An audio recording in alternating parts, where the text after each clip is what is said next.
Hello, and welcome to my universe. Oh man, it has been a few days. Feels weird still, but I think for at least a little while this is probably going to be normal going forward, where I only stream maybe 3 or 4 days a week. I do plan to stick to Friday, Saturday, Sunday, just always for the foreseeable future. But I might add another day in there if I want to try something, like today. Where I'm just like, let's try reading some old stories. Because public domain is fantastic. So I just kind of wanted to go read more stuff. So yeah, I figured, let's do it. Let's just go read some stuff. I've been trying to do so while watching my kids with mixed success, because sometimes when they want attention, it can be really hard to actually focus on what I'm reading. And makes it kind of hard. And I figure if one of the main reasons people come to listen to me anyway is just because they like the sound of my voice, then, let's read some stuff. Let's do some cool stuff with the voice. But yeah, I'd like to try out some things. Kind of figure out where I want to go with streaming and all of that. And part of that is, unfortunately, streaming less. As weird as it sounds, I have a tendency to kind of get stuck in a rut and just keep doing the same things over and over and over again. And that's fine if that's just what I happen to feel like doing, but as much as I do love drawing for the internet, I kind of want to try things, and how to explain? When I started streaming, I didn't really expect it to go anywhere. I just kind of derping around and doing what I'd be doing on my own anyway. And I didn't really expect anyone to come, so I was like, okay, well, I'll just do my best and we'll see what happens. And then stuff happened. And now I actually kind of care about what I'm doing. I actually kind of want to try to put on a good show and try to put out some cool things and all that stuff. So that means I gotta actually have time to think about things. And when I was streaming 7 days a week, did not have time to think about things. And it actually kind of left me going in circles while I slowly drove myself mad. So, just because I'm not streaming 7 days a week, it's, I'm still very much thinking about the stream and trying to do stuff for it 7 days a week. But we'll see what I want to do. Let's see here. So, yeah, I think that's probably all I really want to announce here, so unfortunately, and I do consider it unfortunate because I do actually like the live portion of streaming. I think in order for me to be able to figure things out, I gotta give myself time and space to kind of figure it out. And maybe someday I'll be able to pick back up again. We'll see. But for now, let's go ahead and do some reading. I'm just making sure that my little cloud there's not going to cover up any of the text, so you can read along if you'd like. But I will just be reading. And I just arbitrarily picked Sherlock Holmes as the classic series I was going to read. Largely arbitrary. I was very curious. I enjoy mysteries. So I figured let's go read, like, the classic mystery series. Yeah. And they're all fairly short, so I should be able to read multiple in the 3 hours here. And I sorted it by date. So we're going to be reading the oldest ones first, I think. You know what? I should actually check that. So here, we're going to head back a little bit. Let me make sure that I actually do have it sorted the right way. Yes, I do. Okay, we're good. Wouldn't that have been unfortunate? I thought I sorted it by ascending, but I realized I never actually checked. Whoops. Firefox, leave me alone. Firefox keeps harassing me with updates and stuff, and I'm like, I don't care. I just want to look at the internet, man. I just don't want to use the same browser that I use for my regular browser. That sounds like a good way to get in trouble. All right. So the first one here is going to be the Wacom Valley Mystery by Sir Arthur Conan Doyle. Published in 1891. I am always amazed by how old some of these things are. Yeah, man. This was published, you know, well over 100 years ago. We're starting to push 150, and people are still reading it, and I think that's cool. The things that float to the top. All right.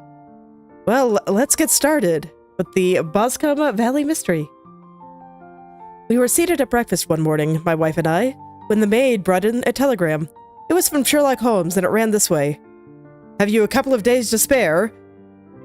Have just been wired from the west of England in connection with the Wacom Valley tragedy. Shall be glad if you come with me. Air and scenery perfect. Leave Paddington by the 11.15. What do you say, dear? Said my wife, looking across at me. Will you go? I don't really know what to say. I have a fairly long list at present. Oh, Anne's truther would do your work for you. You've been looking a little pale lately. I think that has to change. I think that change would do you good. And you are always so interested in Mr. Sherlock Holmes's cases. I should be ungrateful if I were not, seeing what I gained through one of them, I answered. But if I am to go, I must pack at once, for I have only half an hour. My experience of camp life in Afghanistan had at least had the effect of making me a prompt and ready traveler.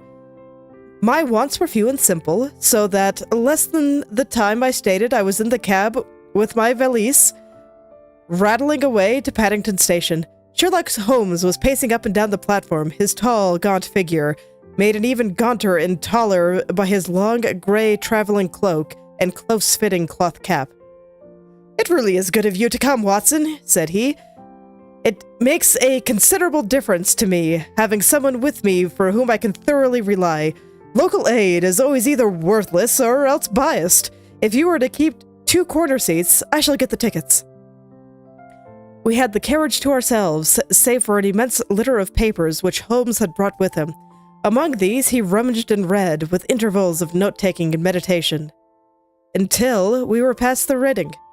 Then he suddenly rolled them all into a gigantic ball and tossed them up onto the rack. Have you heard anything of the case? Not a word. I haven't seen a paper for some days. The London press has not had very full accounts. I have just been looking through all the recent papers in order to master the particulars. It seems that, from what I gather, to be one of those simple cases which are so extremely difficult. That sounds a little paradoxical, but it is profoundly true. Singularity is almost invariably a clue. The more featureless and commonplace a crime is, the more difficult it is to bring it home. In this case, however, they have established a very serious case against the son of the murdered man. Is it a murder, then? Well, it is conjectured to be so. I shall take nothing for granted until I have the opportunity of looking personally into it. I will explain the state of things to you, as far as I've been able to understand it, in very few words. Wacom Valley is a country district not far from Ross. Oh god, British names. We're gonna see how terrible my British pronunciation is. Here in Herefordshire, the largest land proprietor in that part is Mr. John Turner, who has made his money in Australia and returned some years ago to the old country. One of the farms which he held, that of Hatherley, was let to Mr. Charles McCarthy, who is also an ex-Australian. The men had known each other in the colonies, so that it was not unnatural when they came to settle down. They should do so near each other as possible. Turner was apparently the richer man, so McCarthy became his tenant, but still remained, it seems, upon terms of perfect equality, as they were frequently together. McCarthy had one son, a lad of 18, and Turner only had a daughter of the same age, but neither of them had wives living. They appear to have avoided the society of neighboring English families and have led retired lives, though both the McCarthys were fond of sport and were frequently seen at race meetings of the neighborhood. McCarthy kept 2 servants, a man and a girl. Turner had a considerable household, some half-dozen at least. That is as much as I've been able to gather about their families. Now for the facts. On June 3rd, that is Monday last, McCarthy left his house at Hatherley about 3 in the afternoon and walked down to the Boscombe Pool, which is a small lake formed by spreading out the stream which runs down the Boscombe Valley. He had been out with his serving man in the morning at Ross, and he had told the man that he must hurry, as he had an appointment of importance to keep at 3. From that appointment, he never came back alive. From Hatherley Farm house to Boscombe Pool is a quarter of a mile, and 2 people saw him as he passed over this ground. One was an old woman, whose name is not mentioned, and the other was William Crowder, a gamekeeper at the employ of Mr. Turner. Both of these witnesses deposed that Mr. McCarthy was walking alone. The gamekeeper adds that within a few minutes of seeing Mr. McCarthy pass, he had seen his son, Mr. James McCarthy, going the same way with a gun under his arm. To the best of his belief, the father was actually in sight at the time, and the son was following him. He thought no more of the matter until he heard in the evening of the tragedy that had occurred. The 2 McCarthys were seen after the time William Crowder, the gamekeeper, lost sight of them. The Boscombe Pool is thickly wooded round, with just a fringe of grass and reeds around the edge. A girl of 14, Patience Moron, who is the daughter of the lodge keeper of Boscombe Valley Estate, was in one of the woods picking flowers. She states that while she was there, she saw at the border of the wood, close by the lake, Mr. McCarthy and his son, and that they appeared to be having a violent quarrel. She heard Mr. McCarthy, the elder, using the very strong language to his son, and she saw the latter rise up his hand as if to strike his father. She was so frightened by their violence that she ran away and told her mother, when she reached home, that she had left the 2 McCarthys quarreling near Boscombe Pool, and that she was afraid they were going to fight. She had hardly the words when young Mr. McCarthy came running up to the lodge to say that he had found his father dead in the wood and to ask for the help of the lodge keeper. He was much excited, without either his gun or his hat, and his right hand and sleeve observed to be stained with fresh blood. On following him, they found the dead body stretched out upon the grass beside the pool. The head had been beaten by repeated blows of some heavy blunt weapon. The injuries were such as 1800 English. The injuries were such as might very well have been inflicted by the butt end of his son's gun, which was found lying in the grass within a few paces of the body. Under these circumstances, the young man was instantly arrested, and a verdict of willful murder having been returned at the inquest on Tuesday. He was, on Wednesday, brought before the magistrates at Ross, who have referred to the case to the next Asses? Oh man, that's a technical term. I want to pronounce that correctly. How to pronounce...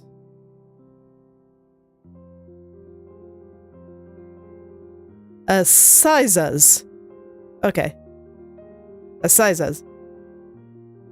Those are the main facts of the case, as they came out before the coroner and the police court. I could hardly imagine a more damning case, I remarked. If circumstantial evidence pointed to a criminal, it does so here.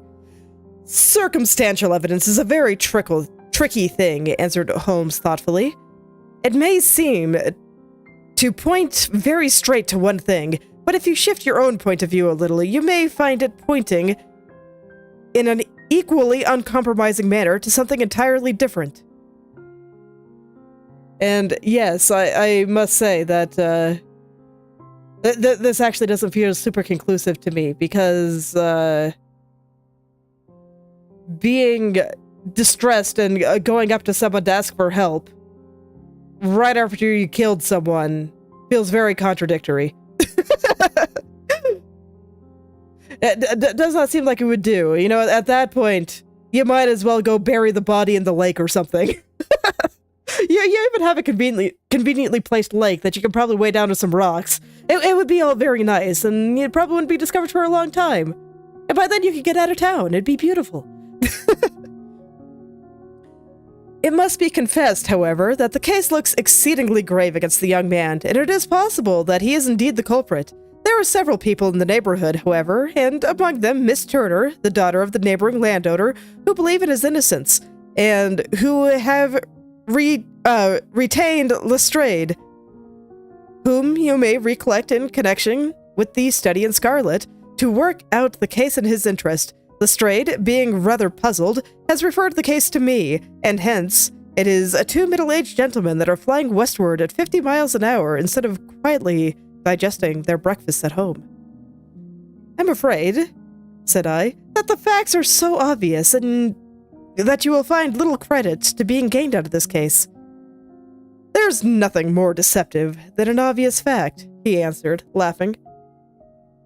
Besides, we may have a chance to hit upon something other than obvious facts, which may have been no means obvious to Mr. Lestrade. You know me all too well to think that I am boasting when I say that I shall either confirm or destroy his theory by means which he is quite incapable of employing or even understanding. To take the first example to hand, I very clearly perceive that in your bedroom the window is upon the right-hand side, and yet I question whether Mr. Lestrade would have noted even so self-evident a thing as that. How on earth? My dear fellow, I know you well. I know the military neatness which characterizes you. You shave every morning, and in the season you shave by the sunlight. But, since your shaving is less and less complete as we get further back to the left side, until it becomes positively slovenly as you get around the angle of the jaw, it is surely very clear that side is less illuminated than the other.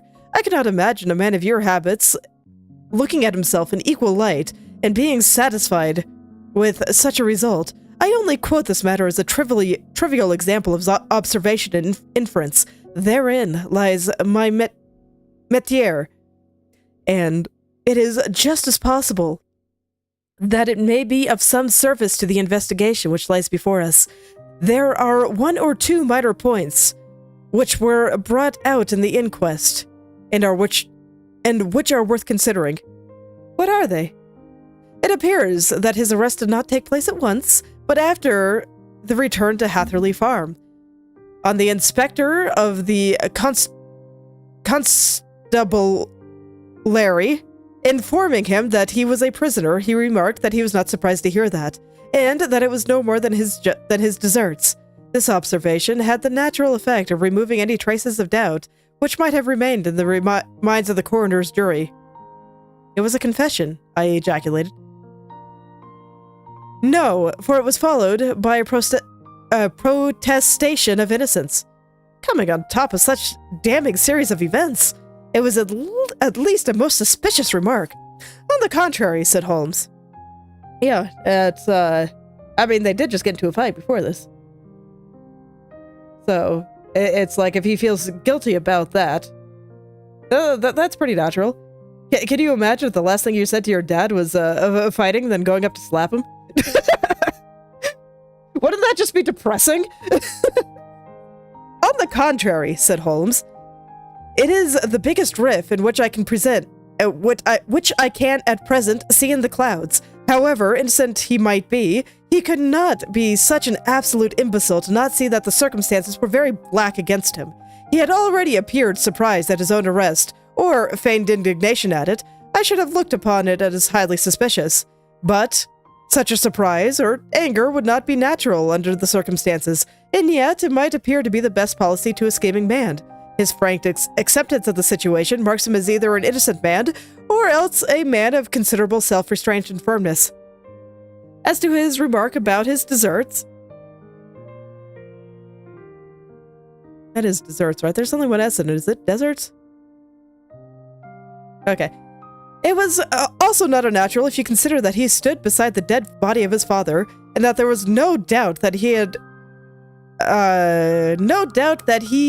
had that very day so far forgotten his filial duty as to bandy words with him, and even, according to the little girl whose evidence is so important, raise his hand as if to strike him.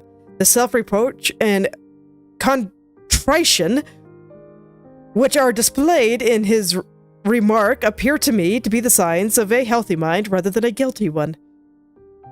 Man, that's a sentence. I'm gonna have to read this very slowly to make sure I get all the words right. I shook my head. Many men have been hanged on far slighter evidence, I remarked. So they have, and many men have been wrongfully hanged. What is the young man's own account of the matter? It is, I'm afraid, not very encouraging to his supporters, though there are 1 or 2 points which are suggestive. You will find here, and may read it for yourself. He picked up from his bundle a copy of the local Herefordshire paper, and having turned down the sheet, he pointed at one paragraph, in which the unfortunate young man had given his own statement of what had occurred. I settled myself down in the corner of the carriage to read it very carefully. It ran this way. Mr. James McCarthy, the only son of the deceased, was called and gave evidence as follows. I have been away from home for 3 days at Bristol. I had only just returned upon the morning of last Monday, the 3rd. My father was absent from home at the time of arrival, and I was informed by the maid that he had driven over to Ross with John Cobb, the groom. Shortly after my return, I heard the wheels of his trap in the yard, and looking out my window, I saw him get out and walk rapidly out of the yard, though I was not aware which direction he was going. And then I took my gun and strolled out in the direction of the Boscombe Pool, with the intention of visiting the rabbit warren, which is upon the other side. On my way, I saw William Crowder, the gamekeeper, and as he had stated in his evidence, but he was mistaken in thinking that I was following my father. I had no idea that he was in front of me. When about 100 yards to the pool, I heard a cry of "Cody," which is an unusual signal between my father and myself. I then hurried forward and found himself standing by the pool. He appeared to be much surprised at seeing me, and asked me rather roughly what I was doing there.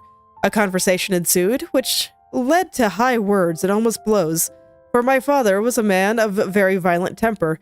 Seeing that his passion was becoming ungovernable, I had left him and returned towards Hatherley Farm. I had gone not more than 150 yards, however, when I heard a hideous outcry behind me, which caused me to turn and run back again. I found my father expiring upon the ground, with his head terribly injured. I dropped my gun and held him in my arms, but he almost instantly expired. I knelt beside him for some minutes, and then made my way to Mr. Turner's lodgekeeper, his house being the nearest, to ask for assistance. I saw no one near my father when I returned, and I have no idea how he came about his injuries.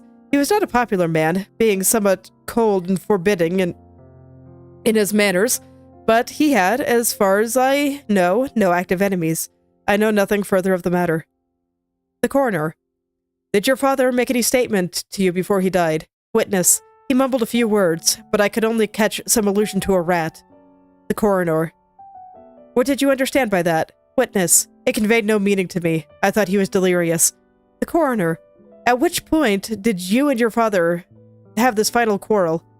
Witness. I should prefer not to answer. The coroner. I'm afraid I must press it. Witness. It really is impossible for me to tell you. I can assure you that it has nothing to do with said tragedy in which followed. The coroner. That is for the court to decide. I need not point out that your refusal to answer will prejudice your case considerably, in any future proceedings which may arise. Witness, I must still refuse. Coroner, I understand that the cry of Koi was a common signal between you and your father? Witness, it was. The coroner, how was it then that he uttered it before he saw you, and before he even knew that you had returned from Bristol? Witness, with considerable confusion, I do not know. A juryman, did you see nothing which aroused your suspicions when you returned on hearing the cry and found your father fatally injured? Witness, nothing definite. The coroner, what do you mean? Witness, I was so disturbed and excited as I rushed out into the open that I could think of nothing except my father. Yet I had a vague impression that as I ran forward, something lay upon the ground to the left of me. It seemed to be something gray in color, a coat of some sort, or a plaid perhaps. When I rose from my father, I looked around for it, but it was gone. Do you mean it disappeared before you went for help? Yes, it was gone. You could not say what it was? No, I had a feeling something was there. How far from the body? A dozen yards or so. And how far from the edge of the wood? About the same. Then if it was removed while you were within a dozen yards of it? Yes, but with my back towards it. This concludes the examination of the witness. I see. I glanced down into the column. That the coroner, in his concluding remarks, was rather severe upon young McCarthy. He calls attention, and with reason, to the discrepancy about his father having signaled to him before seeing him, but also his refusal to give details of the conversation with his father, and his singular account of his father's dying words. They are all, as he remarks, very much against the son. Holmes laughed softly to himself and stretched his hand out upon the cushioned seat. Both you and the coroner have been at some pains, said he, to single out the very strongest points in the youngest man's favor. Don't you see that you alternately give him too little credit for having too much imagination, or don't you see that you alternatively give him credit for having too much imagination and too little? Too little, if you could not event a cause for the quarrel, which would give him the sympathy of the jury. Too much, if he had evolved from his own inner consciousness anything so outer as a dying reference to a rat, and the incident of the vanishing cloth. No, sir, I shall approach this case from the point of view that what the young man says is true, and we shall see whether or not that hypothesis will lead us. And now, here is my pocket Petrarch. And not another word shall I say of this case until we are on the scene of the action. We lunch at Swindon, and then I see that we shall be there in 20 minutes. It was nearly 4 o'clock when we last left after passing through the beautiful Stroud Valley and over the broad gleaming Severn. Found ourselves at the pretty little country town of Ross. A lean, ferret-like man, furtive and sly-looking, was waiting for us upon the platform. In spite of the brown dust coat and leather leggings which he wore, in deference to his rustic surroundings, I had no difficulty in recognizing Lestrade of the Scotland Yard. With him, we drove to the Hereford Arms, where the room had already been engaged for us. I have ordered a carriage, said Lestrade as we sat over a cup of tea. I knew your energetic nature and that you would not be happy until you had been on the scene of the crime. It was very nice and complimentary of you, Holmes answered. It is entirely a question of barometric pressure. Lestrade looked startled. I don't quite follow, he said. How's the glass? 29, I see. No wind and not a cloud in the sky. I have a case full of cigarettes here, which need smoking, and the sofa is very much superior to the usual country hotel abomination.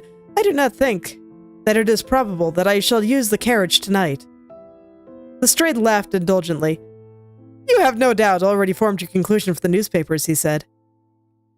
The case is as plain as a pikestaff, and the more one goes into it, the plainer it becomes. Still, of course, one can't refuse a lady, and a very positive one, too. She has heard of you, and would have your opinion, though I repeatedly told her that there was nothing which you could do, and which I had not already done. Why, bless my soul. Here is her carriage at the door. You know, I should have grabbed a glass of water for this. My throat is, I always underestimate just how hard it is to read things for long periods of time. And how much just talking makes the phlegm come into my nose. So, here, I'm gonna go grab myself a glass of water. I think that'll greatly increase the ease at which I can read things. So, give me, 2 minutes. I'll be right back.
Okay, feeling a little bit better now. Hey, take another sip here.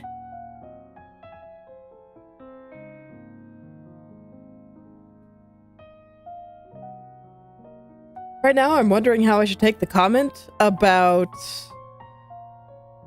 that he's already reached his conclusion, and whether or not if I should take that as a hint that the suspect has already been named or not. So I kind of want to go back. I want to see the places in which that gray coat was mentioned. No, if we're just hearing quick accounts, I doubt that it'll have been mentioned anywhere. But we have modern technology and I can control F. In theory. Okay. Yeah, so that was the first place a coat was mentioned. And the only place. Oh, I mean, it might have been mentioned later, but... Okay. I have to find my place again, but that's fine. I just wanted to go back and look at these things. Okay. Because, if we're gonna read some mystery stories, I want to try to figure it out. Take the Umineko logic of if you can't figure out, a witch did it.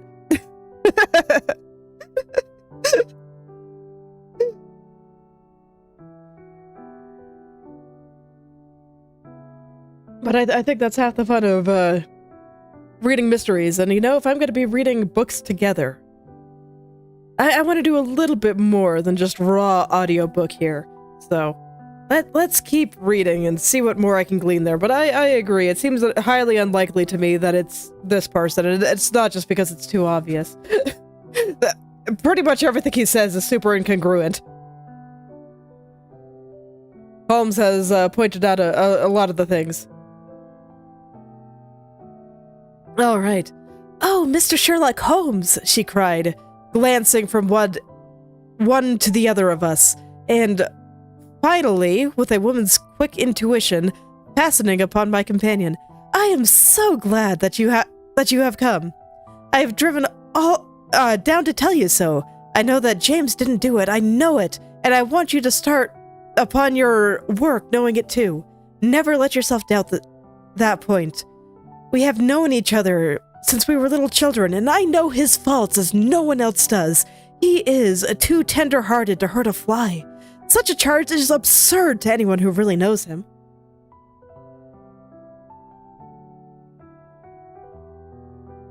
I hope we can clear him, Miss Turner, said Sherlock Holmes. You may rely upon my doing all that I can. But you have read the evidence. Have you formed some conclusion?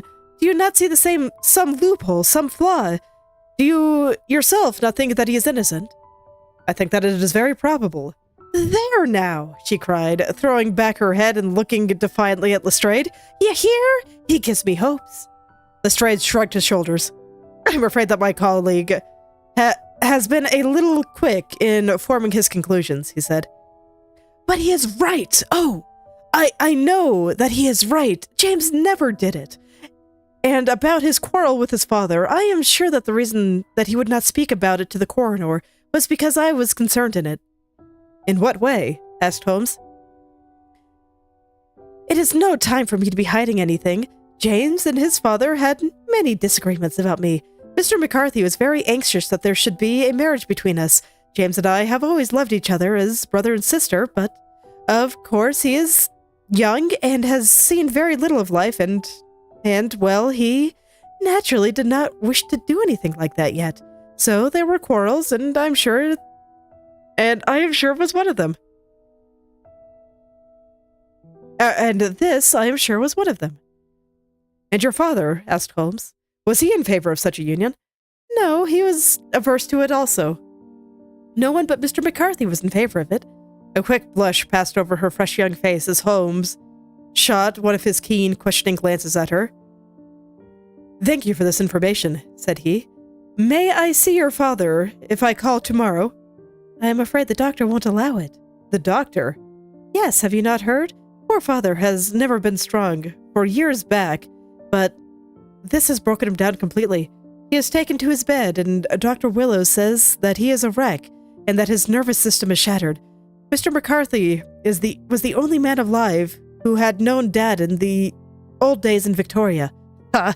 In Victoria! That is also important. Yes, at the mines. Quite so. The gold mines where, as I understand, Mr. Turner made his money. Yes, certainly. Thank you, Miss Turner. You have been of material assistance to me.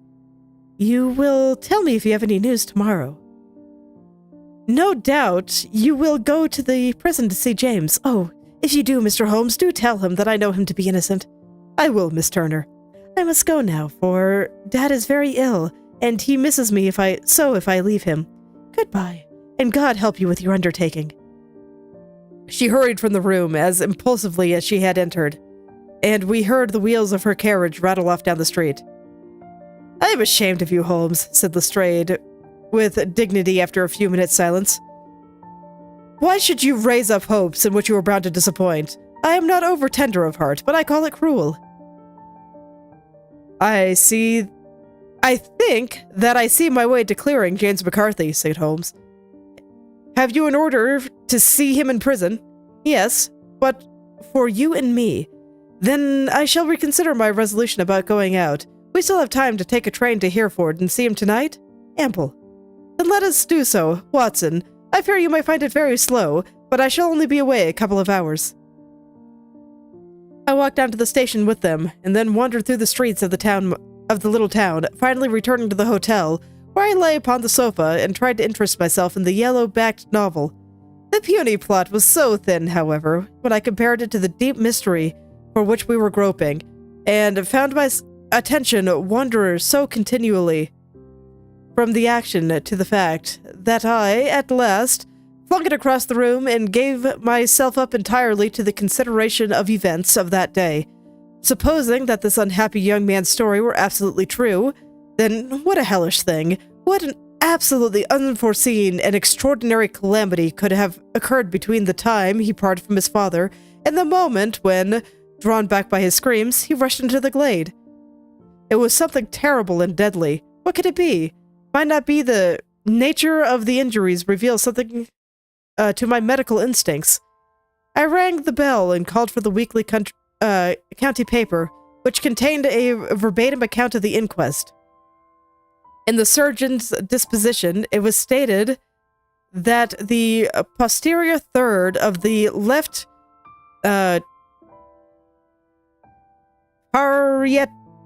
parietal bone and the left half of the occipital bone had been shattered by a heavy blow from a blunt weapon. I marked the spot on my own head. Clearly, such a blow must have been struck from behind. That was, to some extent, in favor of the accused, as, seen quarreling, he was face to face with his father. Still, it did not go very much, for the older man might have turned his head back before the blow fell. Still, it might be worth it to call to Holmes' attention to it. Then there was a peculiar dying reference to a rat. What could it mean? It could not be delirium. A man dying from a sudden blow does not commonly become delirious. No, it was more likely to be an attempt to explain how he met his fate. But what could it indicate? I cudgeled my brains to find some possible explanation, and then at the incident of the grey coth seen by young McCarthy. If that were true, then the murderer must have dropped some part of his dress, presumably an overcoat, in his flight, and must have had the hardihood to return and carry it away at the instant when the son was kneeling with his back turned not a dozen paces off. What a tissue of mysteries and improbabilities the whole thing was. I did not wonder at Lestrade's opinion, and yet I had so much faith in Sherlock Holmes's insight that I could not lose hope, as long as every fresh fact seemed to strengthen his conviction of young McCarthy's innocence. It was late before Sherlock Holmes returned. He came back alone, for Lestrade was staying at his lodgings in the town. "The glass still keeps very high," he remarked as he sat down. "It is of importance that it should not rain before we're able to go over the ground.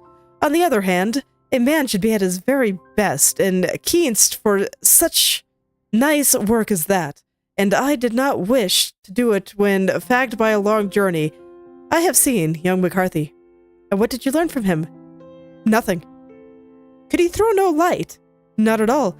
I was inclined to think of that one time that he knew who had done it." "Not at all. I was inclined to think at one time that he knew who had done it and was screening him or her, but I'm convinced now that he is as puzzled as everyone else. He is not a very quick-witted youth, though comely to look at, I should think, and sound at heart." I cannot admire his taste," I remarked. "If it is indeed the fact that he was adverse to a marriage with a charming young lady as Miss Turner." There hangs a rather painful tale. This fellow is madly, insanely in love with her, but some 2 years ago, when he was only a lad, and before he really knew her, for she had been away 5 years at boarding school, what does the idiot do but get into the clutches of a barmaid in Bristol and marry her at a registry office? No. No one knows a word of the matter, but you can imagine how maddening it must be to have upbraided for not doing what he would give. Okay, you know what? I think I'm just going to start that paragraph over again. These are some complicated sentences. Thereby hangs a rather painful tale. This fellow is madly, insanely in love with her, but some 2 years ago, when he was only a lad, and before he really knew her, for she had been away 5 years at a boarding school, what does the idiot do but get into the clutches of a barmaid in Bristol and marry her at a registry office? Quite a sentence. No, no one knows a word of the matter, but you can imagine how maddening it must be to him to be upbraided for not doing what he would give his very eyes to do, but what he knows would be absolutely impossible. It was a sheer frenzy of the sort which made him throw up his hands in the air when his father, at their last interview, was goading him to propose to Miss Turner. On the other hand, he had no means of supporting himself, and his father, who was by all accounts a very hard man, would have thrown him over utterly if he had known the truth. It was with his barmaid wife that he had spent the last 3 days in Bristol, and his father did not know where he was. Mark that point. It is of importance. Good has come out of evil, however, for the barmaid, finding him for the papers that he is in serious trouble and likely to be hanged, has thrown him over utterly, and has written him to say that she has a husband already in the Bermuda dockyard, so that there really is no tie between them. I think that this bit of news has consoled young McCarthy for all he has suffered. But if he is innocent, then who has done it? Ah, who? I would call your attention very particularly to 2 points. One is that the murdered man had an appointment with someone at the pool, and that the someone could not have been his son, for his son was away, and he did not know when he would return.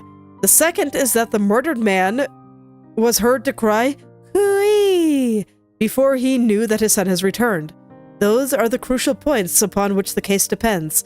And now let us talk about George Meredith, if you please, and we shall leave all minor matters till tomorrow. There was no rain, as Holmes had foretold, and the morning broke bright and cloudless. At 9 o'clock, Lestrade called for us with the carriage, and we set off for Hatherley Farm and Boscombe Pool. There is serious news this morning, Lestrade observed, and it is said that Mr. Turner of the Hall is so ill that his life is despaired of. An elderly man, I presume, said Holmes. About 60, but his constitution has been shattered by his life abroad, and he has been failing in health for some time. This business has had a very bad effect upon him.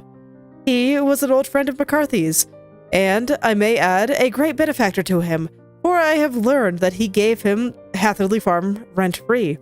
Indeed, that is interesting, said Holmes. Oh, yes, in 100 other ways he had helped him. Everybody here speaks of his kindness to him. Really? Does it not strike you as a little singular that this McCarthy, who appears to have had a little son of his own, and to have been under such obligations to Turner, should still think of marrying his son to Turner's daughter, who is, presumably, heiress to the estate, and that in such a very cocksure manner, as if it was merely a case of proposal and all else would follow? It is more strange, since we know that Turner himself is averse to the idea. The daughter told us as much. Do you not deduce something from that?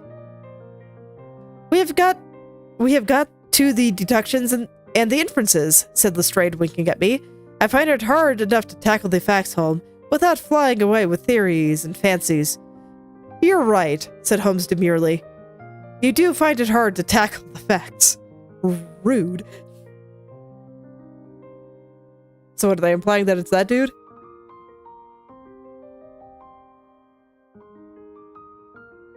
Let me read over that again. Does it not strike you as a bit singular that this McCarthy, who appears to have little of his own, and to have been under such obligations to Turner, should still talk of marrying his son to Turner's daughter, who is presumably the heiress to the estate, and that in such a very cocksure manner, as if it were merely a case of proposal and all else would follow? It is the more strange since we know that Turner herself is averse to the idea. The daughter told us as much.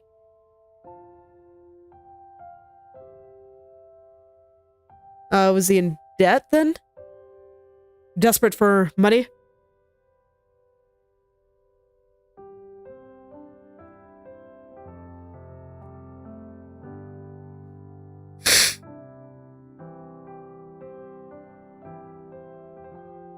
want to think about it. There's a revelation there that I'm not completely following, so I feel the need to go back and look at things. Let's see. Okay, so murdered man had an appointment with someone at the pool and could not have been his son.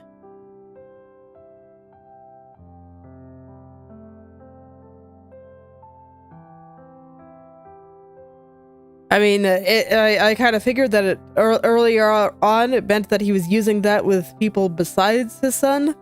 The cooey cry. Okay. I'm not sure if I completely follow, but it seems something like that. I can't imagine that murdering someone over getting into debt would be an issue, though.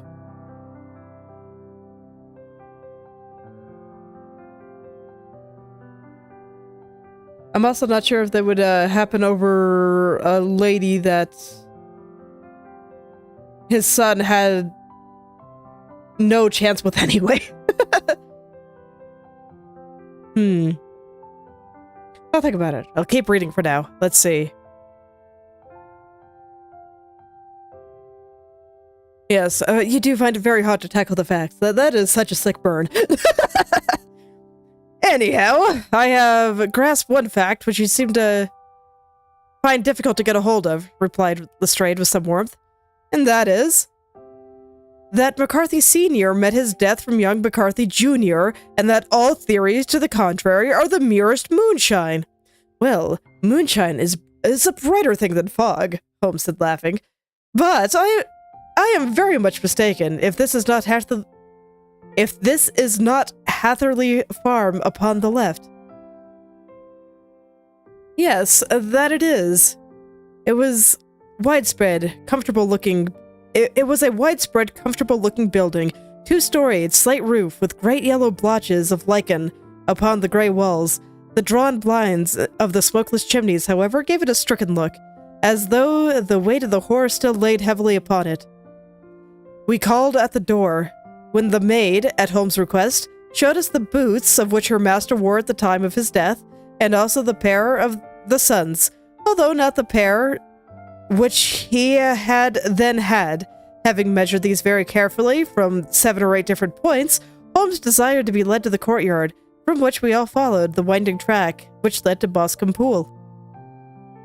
Sherlock Holmes was transformed when he was hot upon such a scent as this. Men who had only known the quiet thinker and logician of Baker Street would have failed to recognize him. His face flushed and darkened. His brows were drawn into 2 hard, black lines, while his eyes shone out from beneath them with steely glitter. His face was bent downward, his shoulders bowed, his lips compressed, and the veins stood out like little whipcord in his long, swiny neck. His nostrils seemed to dilate with a purely animal lust for the chase, and his mind was so absolutely concentrated upon the matter before him that a question or remark fell unheeded upon his ears, or, at most, only provoked a quick, impatient snarl in reply. Swiftly and silently he made his way along the track which ran through the meadows, and so by way of the woods to the Boscombe Pool. It was damp, marshy ground, as is all the district, and there were marks of many feet, both upon the path and amid the short grass which bounded on either side. Sometimes Holmes would hurry on, sometimes stop dead, and once he made quite a little detour into the meadow. Lestrade and I walked behind him, and the detective indifferent and contemptuous, while I watched my friend with the interest which sprang from the conviction that every one of his actions was directed towards a definite end. The Boscombe Pool, which is a little reed grit sheet of water some 50 yards across, is situated at the boundary between the Hatherley Farm and the private park of the wealthy Mr. Turner. Above all, the woods which lined it upon the farther side, we could see the red, jutting pinnacles which marked the site of the rich landowner's dwelling. On the Hatherley side of the pool, the woods grew very thick, and there was a narrow belt of sodden grass 20 paces across between the edge of the trees and the reeds which lined the lake. Lestrade showed us to the exact spot at which the body had been found, and indeed, so moist was the ground that I could plainly see the traces which had been left by the fall of the stricken man. To Holmes, as I could see by his eager face and peering eyes, many other things were to be read upon the trampled grass. He ran around like a dog who was picking up a scent, and then turned upon my companion. "What did you go into the pool for?" he asked. "I fished about with a rake. I thought there might be some weapon or other trace, but how on earth?" "Oh, tut, I have no time. That left foot of yours, with its inward twist all over the place, a mole could trace it. And there it vanishes among the reeds. Oh, how simple it would have all been if I had been here before they came like a herd of buffalo and wallowed all over it. Here is where the party with the lodge-keeper came, and they have covered all tracks for 8 feet round the body, but here are 3 separate tracks of the same feet." He drew out a lens and lay himself down upon his waterproof to have a better view, talking all the time rather to himself than to us. "These are young McCarthy's feet. Twice he was walking, and once he ran swiftly, so that the soles are deeply marked and the heels are hardly visible. That bears out his story. He ran when he saw his father on the ground, and then here, at the father's feet, he paced up and down. What is this, then? This is the butt end of the gun." As the son stood listening, and this? What have we here? Tiptoes. Square too, quite unusual boots. They come here, they go, they come again. Of course, that was for the cloak. Now where did they come from? He ran up and down, sometimes losing, sometimes finding the track, until we were well within the edge of the wood, underneath the shadow of a great beech, the largest tree in the neighborhood. Holmes traced his way to the farther side and lay down once more upon his face with a little cry of satisfaction. For a long time he remained there, turning over the leaves and dried sticks, gathering up what seemed to me to be dust in the envelope, and examining with his lens not only the ground, but the bark of the tree as far as he could reach. A jagged stone was lying among the moss, and this he also carefully examined and retained. Then he followed a pathway through the wood until he came to the high road, where all traces were lost. "It has been a case of considerable interest," he remarked, returning to his natural manner. "I fancy that this grey house on the right must be the lodge, and I think that I will go in and have a word with Miss Moran, and perhaps write a little note. Having done that, we will drive back to our luncheon. You may walk to the cab, and I shall be with you presently."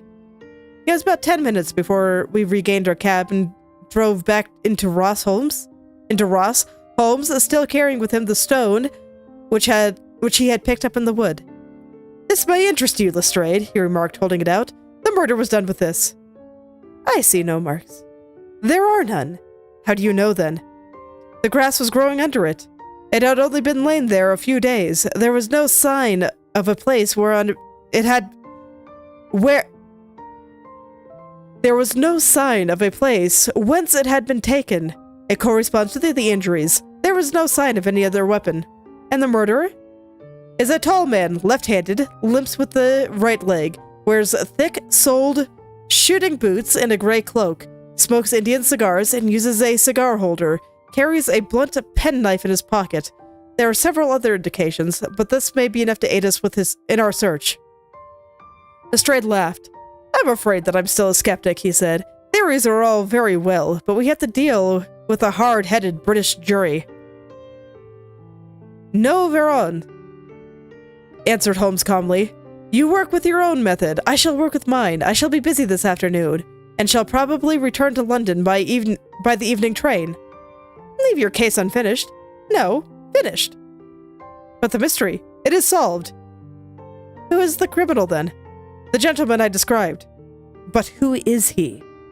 "Surely it would not be difficult to find out. This is not such a populous neighborhood. Lestrade shrugged his shoulders. I am a practical man, he said, and I really cannot undertake to go about the contrary looking for a left-handed gentleman with a game leg. I would become the laughingstock of the Scotland Yard. All right, Holmes said quietly. I have given you your chance. Here are your lodgings. Goodbye. I shall drop you a line before I leave. Having left Lestrade at his rooms, we drove to our hotel, in which we found lunch upon the table. Holmes was silenced and buried in thought with a pained expression upon his face, as one who finds himself in a perplexing position. Look here, Watson, he said, when the cloth was cleared. Just sit down in this chair, and let me preach to you for a little. I don't quite know what to do, and I shall value your advice. Light a cigar, and let me expound. Pray do so.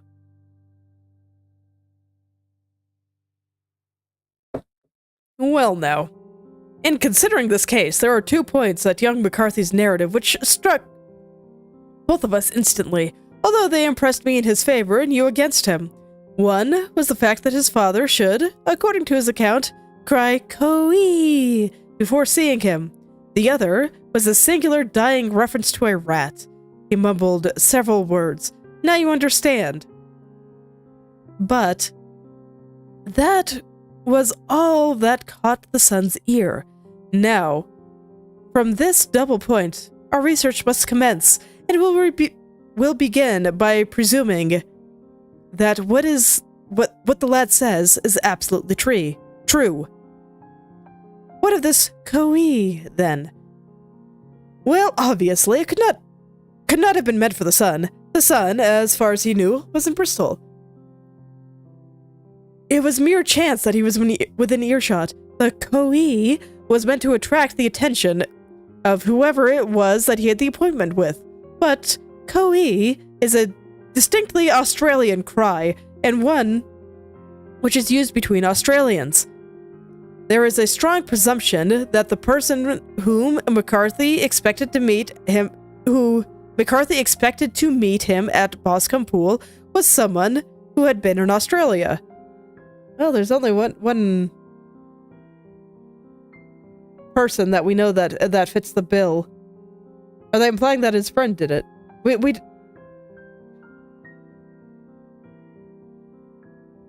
I'm trying to think, because some of the evidence presented isn't really something that we know very much about. I don't recall ever getting a physical description of Turner.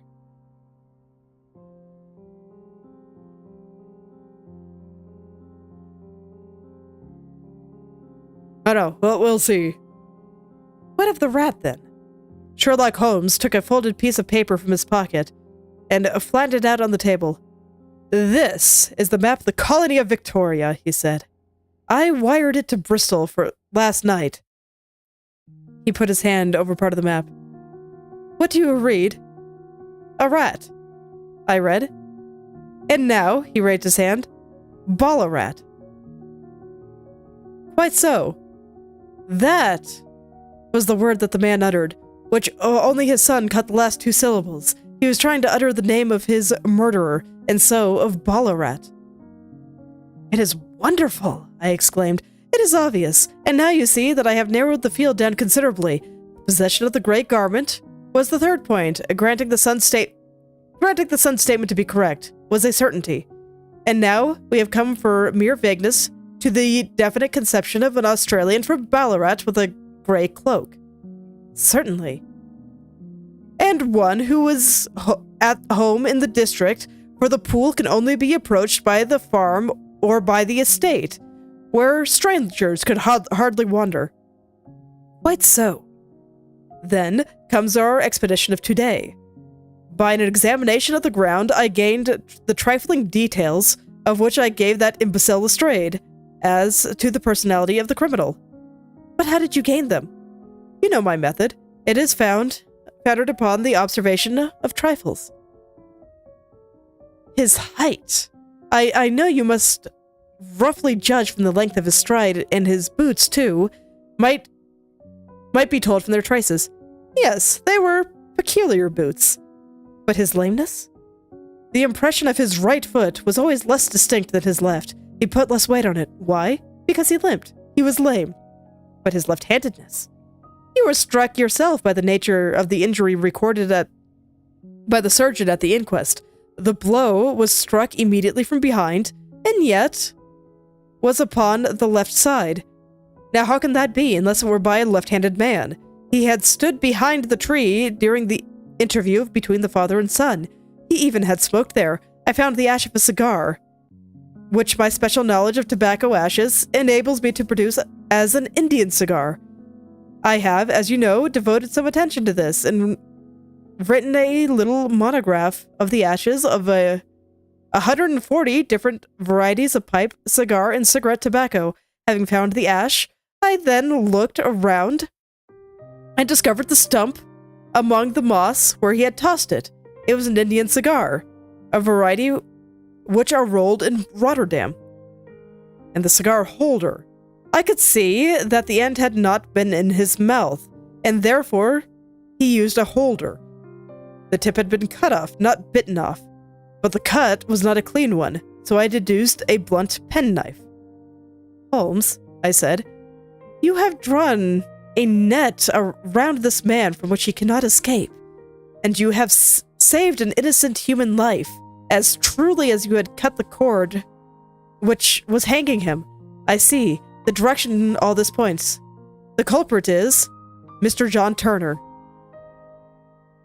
cried the hotel waiter, opening the door of our sitting room and ushering in a visitor. The man who was a strange and impressive figure. His slow, limping step and bowed shoulders gave the appearance of a decrepitude, and yet his hard, deep-lined, craggy features and his enormous limbs show that he was possessed of unusual strength and body and of character. His tangled beard, grizzled hair, and outstanding drooping eyebrows combined to give the air of dignity and power to his appearance. But his face was of ashen white, while his lips and the corners of his nostrils were tinged with a shade of blue. It was clear to me at a glance that he was in the grip of some deadly chronic disease. "Pray sit down on the sofa," said Holmes gently. "You had my note." "Yes, the lodge keeper brought it up. You said that you wished to see me here to avoid scandal." "I thought people would talk if I went to the hall." "And why did you wish to see me?" He looked across at my companion with despair in his weary eyes, as though the question was already answered. "Yes," said Holmes, answering the question with a look rather than words. "It is so. I know all about McCarthy." The old man sank his face in his hands. "Oh, God help me," he cried. "But I would not have let that young man come to harm. I give you my word that I would have spoken out if it went against him to the... Oh, shoot. I forget how to pronounce that. Azizas."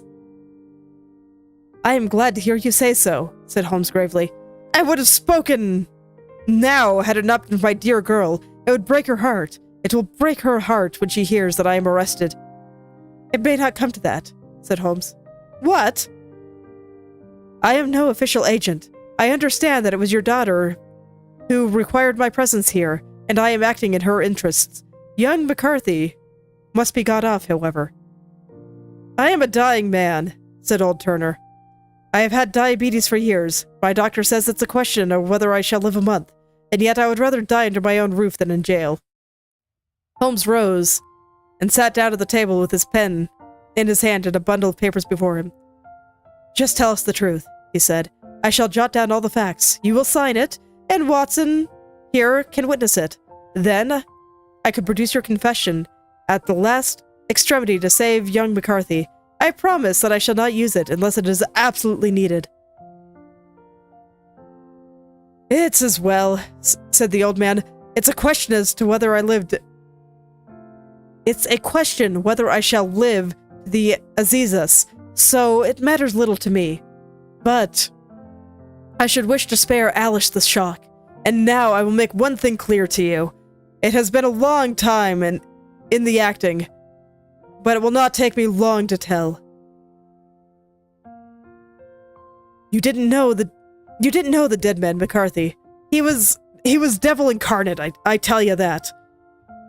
God keep you out of the clutches of a man such as he. His grip has been upon me these 20 years, and he has blasted my life. I'll first tell you how I came to be in his power. It was in the early 60s at the diggings. I was a young chap then, hot-blooded and reckless, ready to turn my hand at anything. I got among bad companions, took to drink, had no luck with my claim, took to the bush, and in the world became what you would call over there a highway robber. There were 6 of us, and we had a wild, free life of it, sticking up a station from time to time, or stopping the wagons on the road to the diggings. Blackjack of Ballarat was the name I went under, and our party is still remembered in the colony as the Ballarat game. One day, a gold convoy came from Ballarat to Melbourne, and we lay in wait for it and attacked it. There were 6 troopers and 6 of us, so it was a close thing. But we emptied the 4 saddles in the first volley. 3 of our boys were killed, however. Before we got the swag, I put my pistol to the head of the wagon driver, who was this very man McCarthy. I wished to the Lord that I had shot him then, but I spared him. Though I saw his wicked eyes fixed on my face, I do remember every feature. We got away with the gold, became wealthy men, and made our way over to England without being suspected. There, I parted from my old pals and determined to settle down into a quiet and respectable life. I bought this estate, which chanced to be in the market, and then set myself to do a little good with my money to make up for the way in which I had earned it. I married too, and although my wife died young, she left me dear little Alice. Even when she was just a baby, her wee hand seemed to lead me down the right path as nothing else had ever done. In a word, I turned over a new leaf and did my best to make up for the past. All was going well when McCarthy laid his grip upon me. I had gone up to town about an investment when I met him in Regent Street, with hardly a coat to his back or a boot to his foot. "Here we are, Jack," says he, touching me on the arm. "We'll be as good as family to you. There's 2 of us, me and my son, and you can have the keeping of us. If you don't, it's fine. Law-abiding country, England, and there's always a policeman within hail." Well, down they came to the West Country. There was no shaking them off, and there they may have lived rent-free on my best land ever since. There was no rest for me, no peace, no forgetfulness. Turn where I would, there was his cunning, grinning face at my elbow. It grew worse as Alice grew up, for he soon saw that I was more afraid of her knowing my past than of the police. Whatever he wanted, he must have, and whatever I gave him, whatever it was, I gave him without question. Land, money, houses, until at last he asked for a thing which I could not give. He asked for Alice. His son, you see, had grown up, and so had my girl. And, as I was known to be in weak health, it seemed to be a fine stroke to him that his lad should step into the whole property. But there I was firm. He would not have his cursed stock mixed with mine. Not that I had any dislike of the lad, but his blood was in him, and that was enough. I stood firm. McCarthy threatened. I braved him to do his worst. Where we met was the pool, midway between our houses, to talk it over. When I went down there, I found him talking with his son, so I smoked a cigar and waited behind a tree until he should be alone.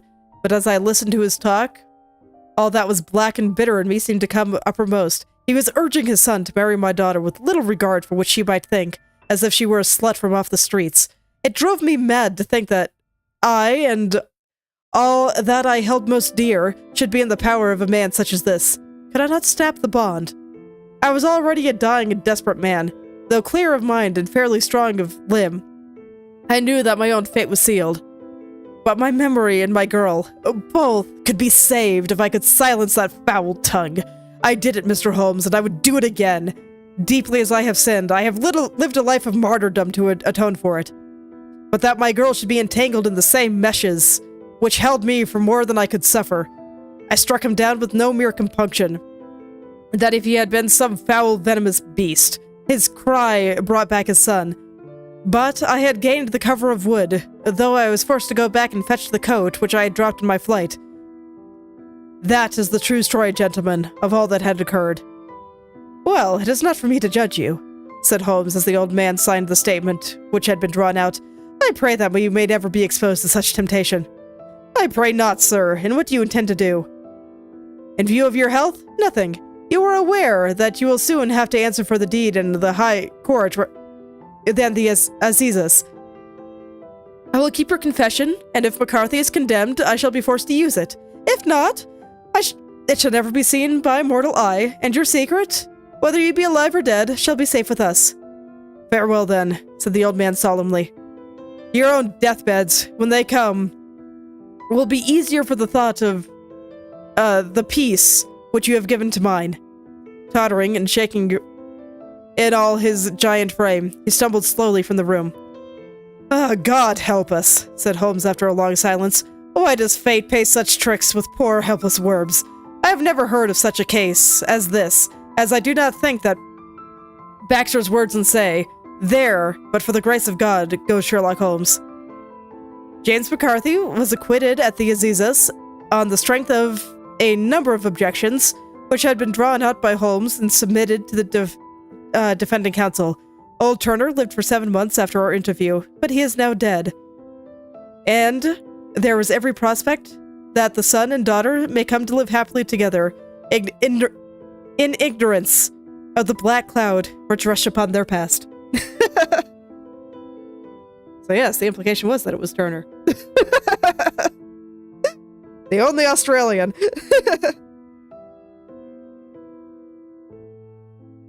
I'm just thinking for a moment, allow me to gather my thoughts. Have some water. Reading is hard.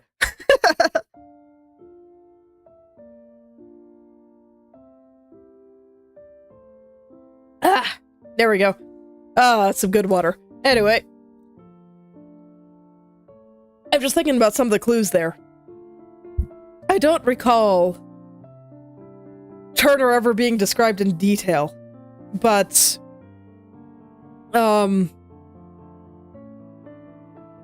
there were definitely a few clues that I think are indicative of the times. For one, them being from Australia.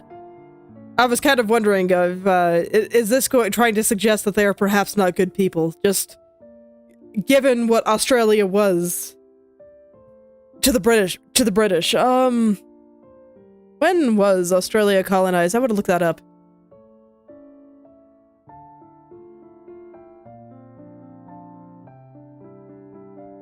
Let's see, 1788, so about 100 years prior. So yeah, I imagine at that point the reputation of the Australians is probably not very good in Britain still. That seems likely.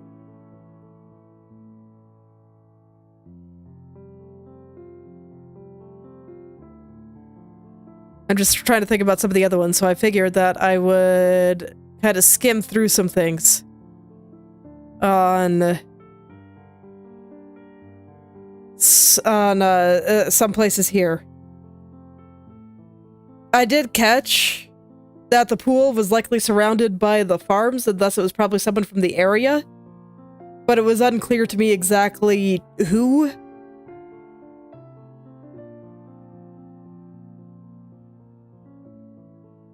But yeah, the fact that he was looking for an Australian was indeed just, it made it fairly clear, because he was the only Australian mentioned. And I just always think it's really interesting going back and reading classic literature like this, and why, incidentally, I will always be against, the censoring of it, even if they use words that we would consider somewhat vulgar now, like this one had slut, for example. And that is perhaps a little bit rude, but it kind of gives a snapshot of the times there. That was the one that really stuck out to me. Or the way that he talked about his daughter and just being like, no, I don't want her to know any of this, for she is a gentle flower. But it was all very sweet.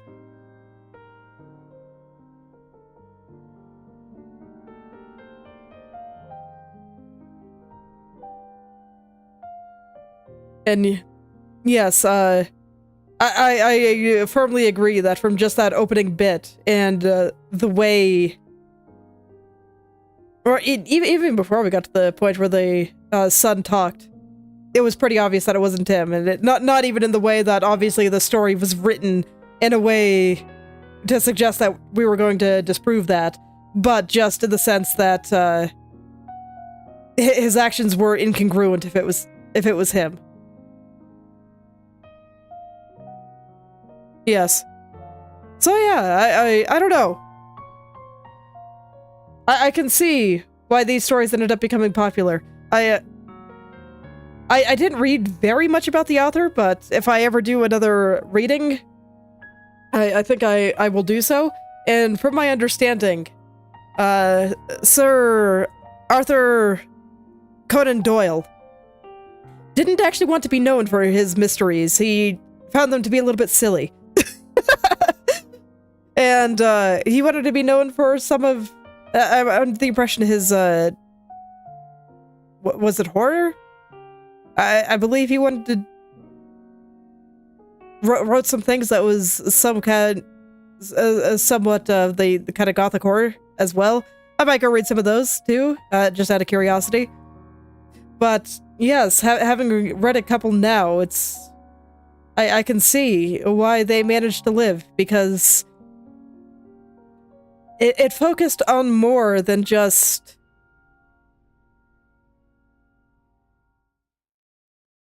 kind of some incidental things. There were some meta things too. And it seemed to emphasize the why from the crime, and the psychology of the killer, and some of those kinds of things. I'm not sure if this was common at this time or not. That's the kind of things where if I do more, I kind of want to look into some of the circumstances around that kind of ended up, you know, bringing this story to fruition. But for now, I think I'd like to just read another one. So let's go read the next one. No. Oh.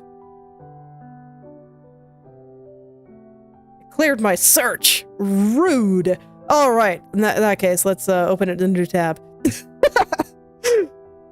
All right. Have some more water, and then we'll continue.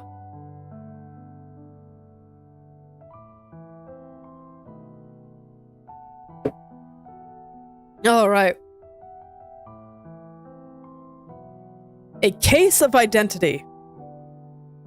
Published in 1891 in The Stand magazine, Volume 2.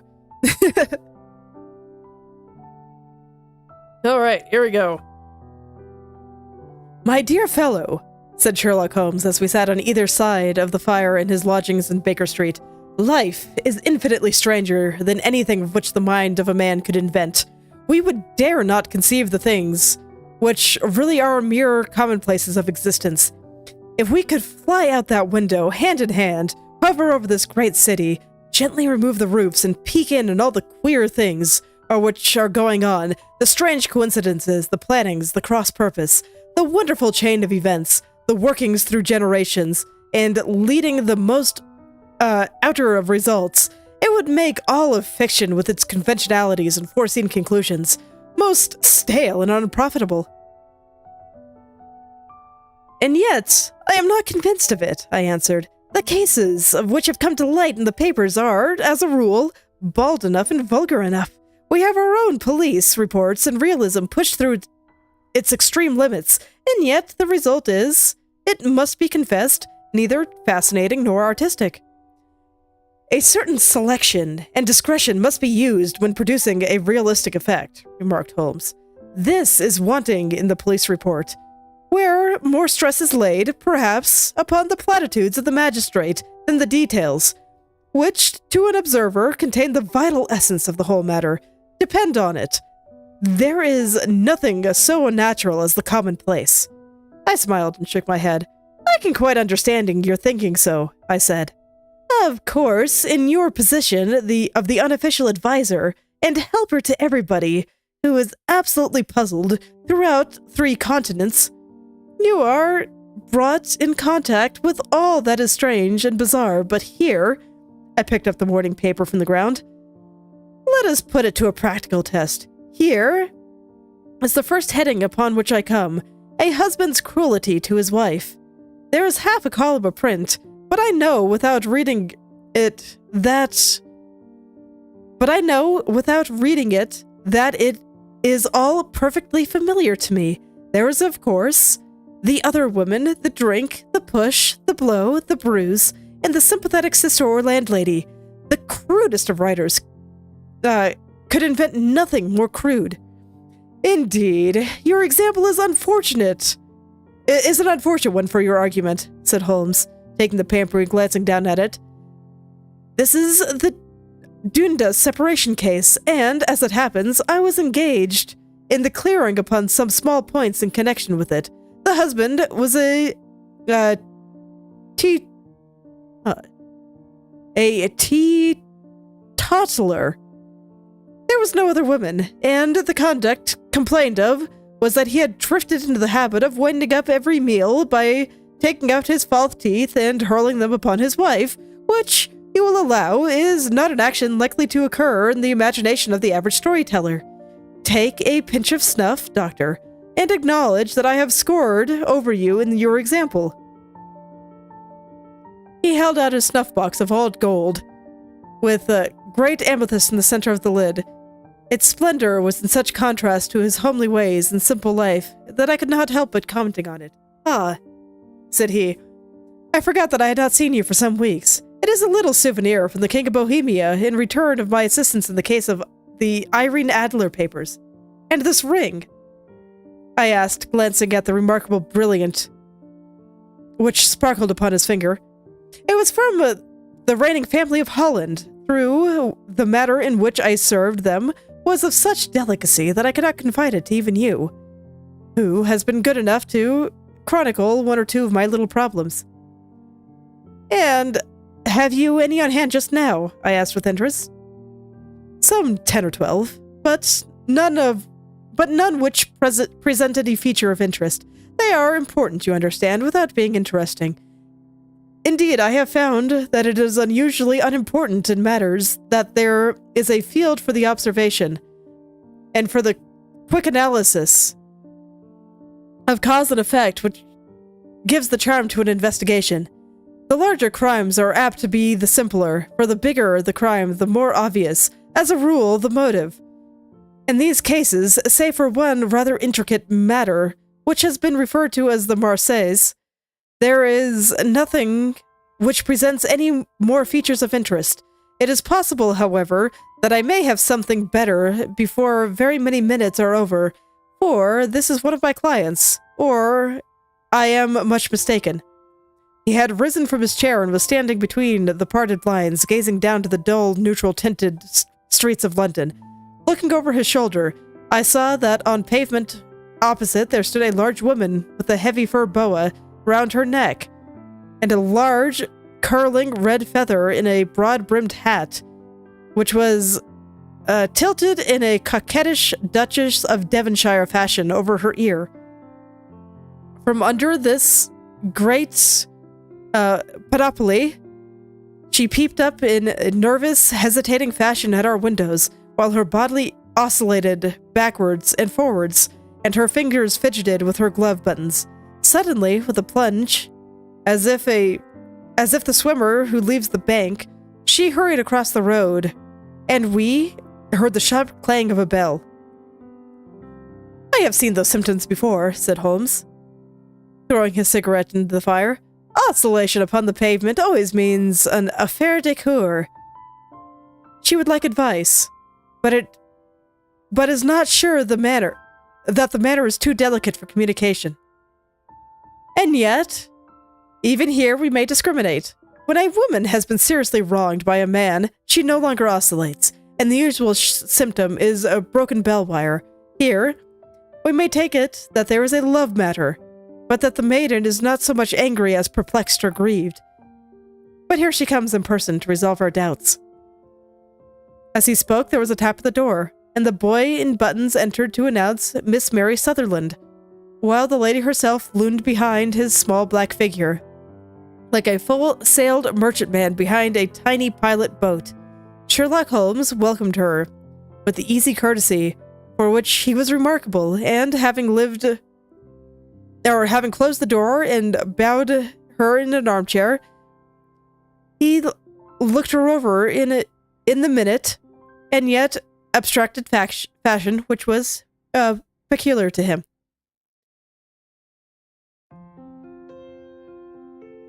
"Do you not find," he said, "with your short sight, it is a little trying to do so much typewriting?"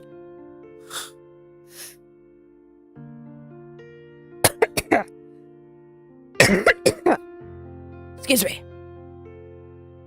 "I did at first," she answered, "but now I know where the letters are without looking."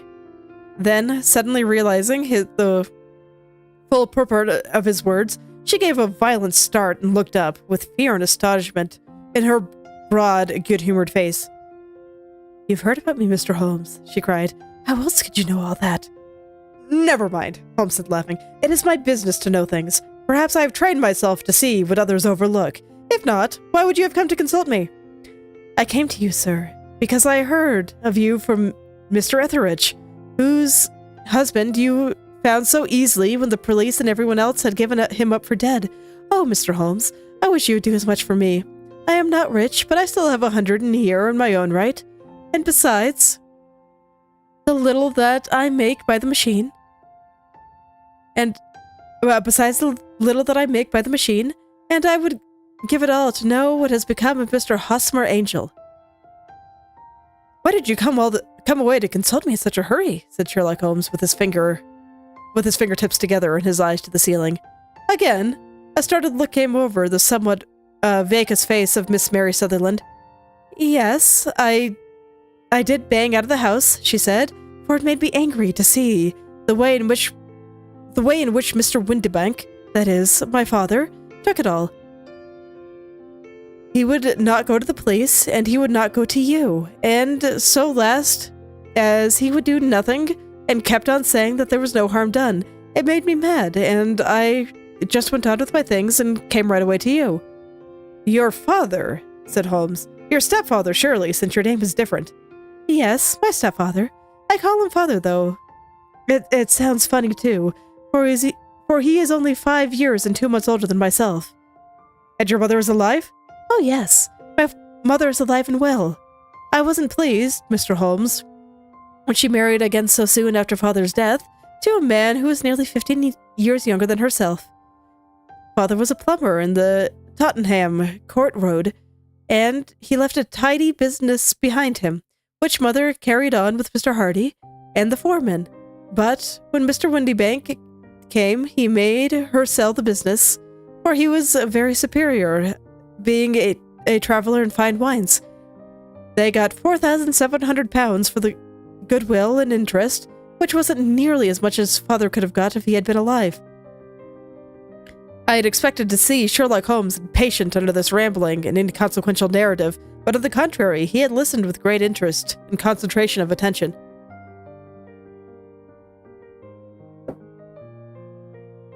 "You interest me extremely," said Holmes, and since you drew a large sum as 100 a year, with which you earned to the bargain, you no doubt travel a little and indulge yourself in every way. I do believe that a single lady can get on very nicely with an income up to about £60. "I could do much less than that, Mr. Holmes, but you understand that as long as I live at home, I don't wish to be a burden on them, and so they have the use of their money just while I am staying with them. Of course, that is only for the time. Mr. Windibank draws my interest every quarter and pays it over to mother, and I find that I can do pretty well with what I earn typewriting. It brings me 2 pence a sheet, and I can often do from 15 to 20 sheets in one day." "You have made your position very clear to me," said Holmes. "This is my friend, Dr. Watson, before whom you can speak as freely as before myself. Kindly tell us now your connection with Mr. Hosmer Angel." A flush stroll over Miss Sutherland's face, and she picked nervously at the fringe of her jacket. I met him at the gasfitters' ball, she said. They used to send Father tickets when he was alive, and then afterwards they remembered us and sent them to Mother. Mr. Windybank did not wish us to go. He never did wish us to go anywhere. He would get quite mad if I wanted to go so much as join a Sunday school treat. But at this time, I was set on going, and I would go. For what right had he to prevent? He said the folk there were not fit for us to know, when all of Father's friends were to be there. And he had said that I had nothing fit to wear, when I had my purple plush, that I had never so much as taken out of the drawer. And at last, when nothing else would do, he went off to France upon business of the firm. But we went, Mother and I, with Mr. Hardy, who used to be one of our foremen, and it was there that I met Miss Hosmer Angel. I suppose, said Holmes, that when Mr. Windybank came back from France, he was very annoyed at your having gone to the ball. Oh, well, he was very good at it. He laughed, I remember, and shrugged his shoulders, and said that there was no use denying anything to a woman, for she would have her way. I see. Then at the gasfitters' ball, you met, as I understand, a gentleman called Mr. Hosmer Angel. Yes, I met him that night, and the next day... And he called the next day, as we had got home all safe, and after that we met him. That is to say, Mr. Holmes, I met him twice for walks, but after that Father came back again, and Mr. Hosmer Angel could not come to the house anymore. No. Well, you know, Father didn't like anything of the sort. He wouldn't have any visitors if he could help it, and he used to say that woman should be happy in her own family circle. But then, I used to say to my mother that a woman wants to start her own circle to begin with, and I had not got mine yet. But how about Mr. Hosmer Angel? Did he make no attempt to see you? Well, Father was going off to France again in a week, and Mr. Hosmer wrote and said that it would be safer and better to not see each other until he had gone. We could write in the meantime, and he used to write every day. I took the letters in the morning, so there was no need for Father to know. Were you engaged to the gentleman at the time? Oh, yes, Mr. Holmes. We were engaged after the first walk that we took. Hosmer, Mr. Angel, was a cashier in an office in Leadenhall Street, and... What office? Oh, that's the worst of it, Holmes. I don't know. Where did he live, then? He slept on the premises. And you don't know his address? No, except that it was Leadenhall Street. Where did you address your letters, then? To Leadenhall Street Post Office. To be left till called for. He said that if they were sent to the office, he would be chaffed by all the other clerks about having letters from a lady. So I offered to typewrite them. Like this. Like he did his, but he wouldn't have that, for he said that when I wrote them, they seemed to come from me, but when they were typewritten, he always felt that the machine had come between us. That will show you just how fond he was of me, Mr. Holmes, and the little things that he would think of. It was most suggestive, said Holmes. It has been long an axiom of mine that the little things are infinitely more important. Can you remember any of the other little things about Mr. Hosmer Angel? He was a very shy man, Mr. Holmes. He would rather walk with me in the evening than in the daylight, and he said that he hated to be conspicuous. Very retiring and gentlemanly he was. Even his voice was gentle. He had the quinsy of a swollen glands when he was young, he told me, and it had left him with a weak throat, and a hesitating, whispering fashion of speak. He was always very well dressed, and very neat and very plain, but his eyes were weak, just as mine are, and he wore tinted glasses against the glare. Well, what happened when Mr. Windybank, your stepfather, returned to France? Mr. Hosmer Angel came to the house again and proposed that we should marry before Father came back. He was in dreadful earnest and made me swear, with my hands on the testament, that whatever happened, I would always be true to him. Mother said he was quite right to make me swear, and that was the sign of his passion. Mother was all in favor from the first, and was even fonder of him than I was. Then, When they talked of marrying within a week, I began to ask about father, but they both said to never mind about father, but just to tell him afterwards, and mother said that she would make it all right with him. I didn't quite like that, Mr. Holmes. It seemed funny that I should ask his leave, as he was only a few years older than me. But I didn't want to do anything on the sly, so I wrote father at Bordeaux, where the company was having its French offices, but the letter came back to me on the very morning of the wedding. It missed him then. Yes, for he had started back to England just before it arrived. Ha! That is unfortunate. Your wedding was arranged then for Friday. Was it to be in church? Yes, sir, but very quietly. It was to be at St. Saviour's, near the King's Cross. And we were to have breakfast afterwards in St. Pancras Hotel. Hosmer came for us in a hansom. But, as there were two of us, he put both of us into it and stepped himself into the four-wheeler, which happened to be the only other cab on the street. We had got to the church first, and when the four-wheeler drove up, waited for him to step out, but he never did. And when the cabman got down from the box, he looked to see that there was no one there, and the cabman said that he could not imagine what had become of him, for no one had seen him get in with his own eyes. For he had seen him get in with his own eyes. That was last Friday, Mr. Holmes, and I had never seen nor heard anything since then to throw any light upon what had become of him. It seems to me you have been very shamefully treated, said Holmes. Oh, no, sir. He was too good and kind to leave me. Why, all the morning he was saying that whatever happened, I was to be true, and that even if something quite unforeseen occurred to separate us, I would always remember that I had pledged to him, and that he would claim his pledge sooner or later. It seemed strange for him to talk. It seemed strange talk for a wedding morning, but what happened since then gives meaning to it. It most certainly does. Your own opinion is then some unforeseen catastrophe occurred to him. Yes, and I believe that he foresaw some danger, or else he would not have talked so. And then, I think that he foresaw what happened. But you have no notion for what it could have been. None. One more question. How did your mother take the matter? She was angry, and said that I was to never speak of the matter again. And your father, did you tell him? Yes, and he seemed to think, with me, that something had happened, and that I should hear of Hosmer again. As he said, what interest could anyone have in bringing me to the doors of the church and then leaving me? Now, if he had borrowed my money, or if he had married and got my money settled on him, there might be some reason, but Hosmer was very independent, and it was very independent about money, and never would look at a shilling of mine.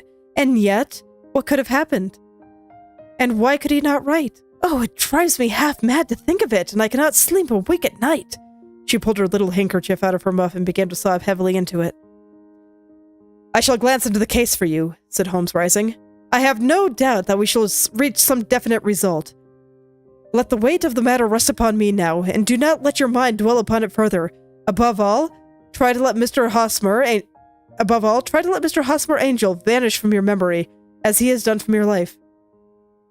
Then you don't think I'll see him again? I fear not. And what has happened to him?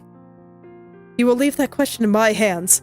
I should like an accurate description of him and any letters of which you can spare. I advertised for him in last Sunday's Chronicle, she said. Here's the slip, and here are the 4 letters from him. Thank you. And your address? Number 31 Lyon Place, Camberwell. Mr. Angel's address you never had, I understand. Where is your father's place of business? He travels for Westhouse and Marbank, the great claret importers of Fenchurch Street. Thank you. You have made your statement very clearly. You will leave the papers here, and remember the advice for which I have given you. Let the whole incident be a sealed book, and do not allow it to affect your life. You are very kind, Mr. Holmes, but I cannot do that. I shall be true to Hosmer. He shall find me ready when he comes back. For all the preposterous hat and vacuous face, there was something noble in the simple faith of our visitor which compelled our respect. She had laid her little bundle of papers upon the table and went her way, with the promise to come again whenever she might be summoned. Sherlock Holmes sat silent for a few minutes with his fingertips still pressed together, his legs stretched out in front of him, his gaze directed upon the ceiling. Then he took me down from the rack of an old and oily clay pipe, which was to him as a counselor, and having lit it, he laid back in his chair with a thick blue cloud wreath spinning around him and a look of infinite languor in his face. "Quite an interesting study, that maiden," he observed. "I found her more interesting than her little problem, which, by the way, is a rather trite one. You will find some parallel cases if you consult my index. Andover in 77, and there was something of the sort at The Hague last year. Old as is the idea, however, there were one or two details that were new to me, but the maiden herself was most instructive." "You appeared to read a good deal upon her, which was quite invisible to me," I remarked. "Not invisible, but unnoticed, Watson. You did not know where to look, and so you missed all that was important. I can never bring you to realize the importance of sleeves, the suggestiveness of thumbnails, or the great issues that may hang from a bootlace. Now, what did you gather from the woman's appearance? Describe it." "Well, she had a slate-colored, broad-brimmed straw hat with a feather of brickish red. Her jacket was black, with black beads sewn upon it, and a fringe of little black jet ornaments. Her dress was brown, rather darker than a coffee color, with a little purple plush at the neck and the sleeves. Her gloves were grayish and were worn through at the right forefinger. Her boots I didn't observe. She had a small, round, hanging gold earrings, and a general air of being fairly well-to-do in a vulgar, comfortable, easygoing way." Sherlock Holmes clapped his hands together and softly chuckled. "'Pon my word, Watson, you are coming along wonderfully. You really have done well indeed. It is true, you have missed everything of importance, but you have hit upon the method, and you have a quick eye for color. Never trust to general impressions, my boy, but to concentrate yourself upon the details. My first glance is always at a woman's sleeve. In a man's, perhaps it is better first to take in the knee of the trouser. As you observe, this woman had plush upon her sleeves, which is a most useful material for showing traces. The double line a little above the wrist, where the typewriter presses against the table, was beautifully defined. The sewing machine of the hand type leaves a similar mark, but only across the left arm, and on the side of it furthest from the thumb, instead of being right across from the broadest part, as this was. Then I glanced at her face, observing a dint of a pince nez at either side of her nose. I ventured to remark upon short-sighted and typewriting, which seemed to surprise her. It surprised me. But surely it was obvious. And then, much surprised and interested on glancing down to observe that, though the boots which she was wearing were not unlike each other, they were really odd ones, the one having a slightly decorated toe cap, and the other one a plain one. One was buttoned only in the 2 lower buttons out of the 5, and the other at the 1st, 3rd, and 5th. Now, when you see that a young lady, otherwise dressed neatly, has come all the way from home with odd boots, half-buttoned, it is no great deduction that she came away in a hurry. "And what else?" I asked, keenly interested, as I always was by my friend's incisive reasoning. "I noted in passing that she had written a note before leaving home, but after being fully dressed, you observed that her right glove was torn at the forefinger. But you apparently did not see that both glove and finger were stained with violet ink. She had written in a hurry and dipped her pen too deep. It must have been this morning, or the mark would not remain clear upon her finger. All this was amusing, though rather elementary, but I must get back to business, Watson. Or, would you mind reading the advertised description of Mr. Hosmer Angel?" I held the little printed slip into the right. Missing, it said. On the morning of the 14th, the gentleman named Hosmer Angel, about 5 feet 7 inches in height, strongly built, sallow complexion, black hair, a little bald in the center, bushy, black side whiskers and a mustache, tinted glasses, slight infirmity of speech, was dressed, when last seen, in a black frock coat faced with silk, black waistcoat, gold Albert chain, and gray Harris tweed trousers, with brown gaiters over elastic side boots. Known to have been employed in an office in Leadenhall Street. Anybody bringing? That will do, said Holmes. As do the letters, he continued, glancing over them. They are commonplace, absolutely no clue in them to Mr. Angel, save for the fact that he quotes Balzac once. There is a remarkable point, however, which will in no doubt strike you. They are typewritten, I remarked. Not only that, but the signature is typewritten. Look at this little neat little Hosmer Angel at the bottom. There is a date, you see, but no superscription except at Leadenhall Street, which is rather vague. The point about the signature is very suggestive. In fact, we may call it conclusive. Of what? My dear fellow, is it possibly that you do not see how strongly this bears upon the case? It is weird.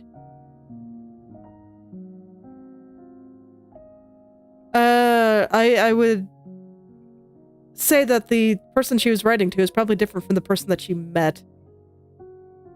Or perhaps,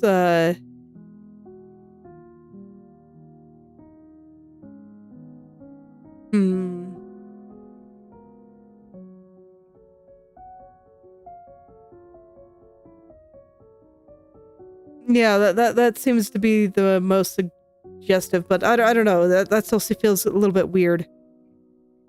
Why wouldn't he want to sign his letters with his handwriting? It's obvious that he kind of didn't want to be found, almost, because he didn't give his address to where to send the letters.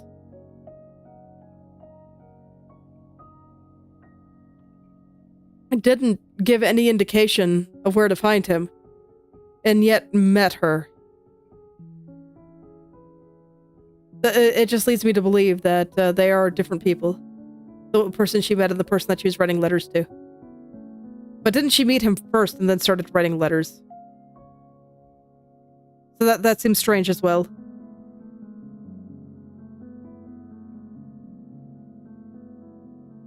Yeah, that is very weird. I cannot say that I do, unless it were that he wished to be able to deny his signature if an action for a breach of promise were instituted. No, that was not the point. However, I shall write 2 letters, which should settle the matter. One is to a firm in the city. The other is to the young lady's stepfather, Mr. Windybank, asking whether he could meet us here at 6 o'clock tomorrow evening. It is just as well that we should do business with the male relatives. And now, Doctor, we can do nothing until the answer to those letters come, so we may put our little problem upon the shelf for the interim.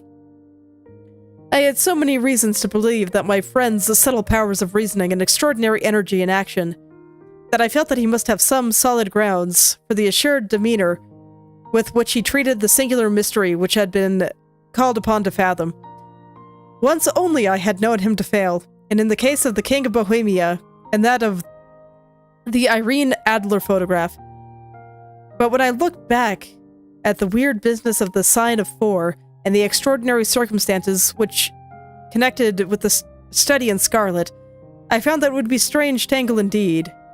It would be a strange tangle indeed which he could not unravel.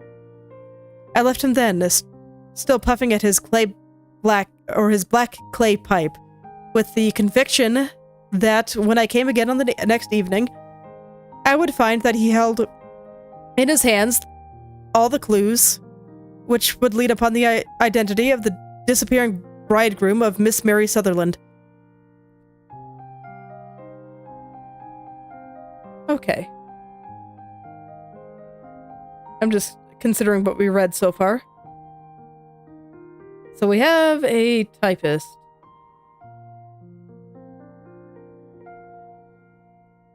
who was getting married. Father didn't really approve. To somebody that she met at a fancy party. Presumably owned some type of, construction and plumbing business. I don't think the man owned it, but that's what the party was. Okay, I'll keep reading. A professional case of great gravity was engaging my own attention at the time, and the whole next day I was busy at the bedside of the sufferer. It was not until close, upon 6 o'clock, that I found myself free and was able to spring into a hansom and drive to Baker Street, half afraid that I might be too late to assist at the denouement of the mystery. I found Sherlock Holmes alone, however, half asleep, with his long, thin form curled up on the recesses of his armchair. A formidable array of bottles and test tubes, with the pungent, cleanly smell of hydrochloric acid, told me he had spent all day in his chemical work, which was so dear to him. "Well, have you solved it?" I asked as I entered. "Yes. It was the bisulfate of Barita." No, the mystery," I cried. "Oh, that." I thought of the salt that I had been working upon. There was never any mystery in the matter, though. As I said yesterday, some details are of interest. The only drawback is that there is no law, I fear, that can touch the scoundrel. Who was he, then? And what was his object in deserting Miss Sutherland? The question was hardly out of my mouth, and Holmes had not yet opened his lips to reply, when there was a heavy footfall in the passage and a tap at the door. "This is the girl's stepfather, Mr. James Windybank," said Holmes. "He has written to me to say that he would be coming here at 6. Come in." There we go. Scroll too far. The man who had entered was sturdy, middle-sized fellow, some 30 years of age, clean-shaven and shallow-skinned, with a bland, insinuating manner and a pair of wonderfully sharp and penetrating gray eyes. He questioned a glance at each of us. He shot a questioning glance at each of us, placed upon his shiny top hat at the sideboard, and with a slight bow, sidled down into the nearest chair. "Good evening, Mr. James Windybank," said Holmes. "I think that this typewritten letter is from you, in which you made an appointment for me at 6 o'clock? "Yes, sir. I'm afraid that I'm a little bit late, but I am not quite my own master, you know. I am sorry that Miss Sutherland has troubled you about this little matter, for I think it is far better not to wash linen of the sort in public. It was quite against my wishes that she came, but she is a very excitable, impulsive girl, as you may have noticed, and she is not easily controlled when she has made up her mind on a point. Of course, I did not mind you so much as you are not connected with the official police, but it is not pleasant to have a family misfortune like this noised abroad. Besides, it is a useless expense. For how could you possibly find this Hosmer angel?" "On the contrary," Holmes said quietly, "I have every reason to believe that I will succeed in discovering Miss Hosmer, or Mr. Hosmer Angel." Mr. Windybank gave a violent start and dropped his gloves. I am delighted to hear it," he said. "It is a curious thing," remarked Holmes, "that a typewriter really has quite as much individuality as a man's handwriting, unless they are quite new. No two of them write exactly alike. Some letters get more worn than others, and some wear only on one side. Now, you remark in this note of yours, Mr. Windybank, in that in every case there is some little slurring over the E's, and a slight defect on the tail of the R. There are 14 other characteristics, but those are the most obvious.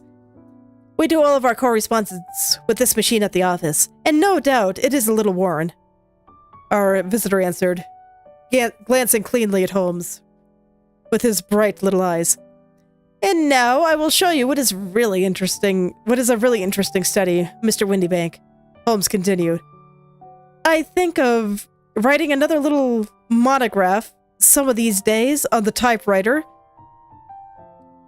But let me start thinking. I think of writing another little monograph some of these days on the typewriter and its relation to the crime.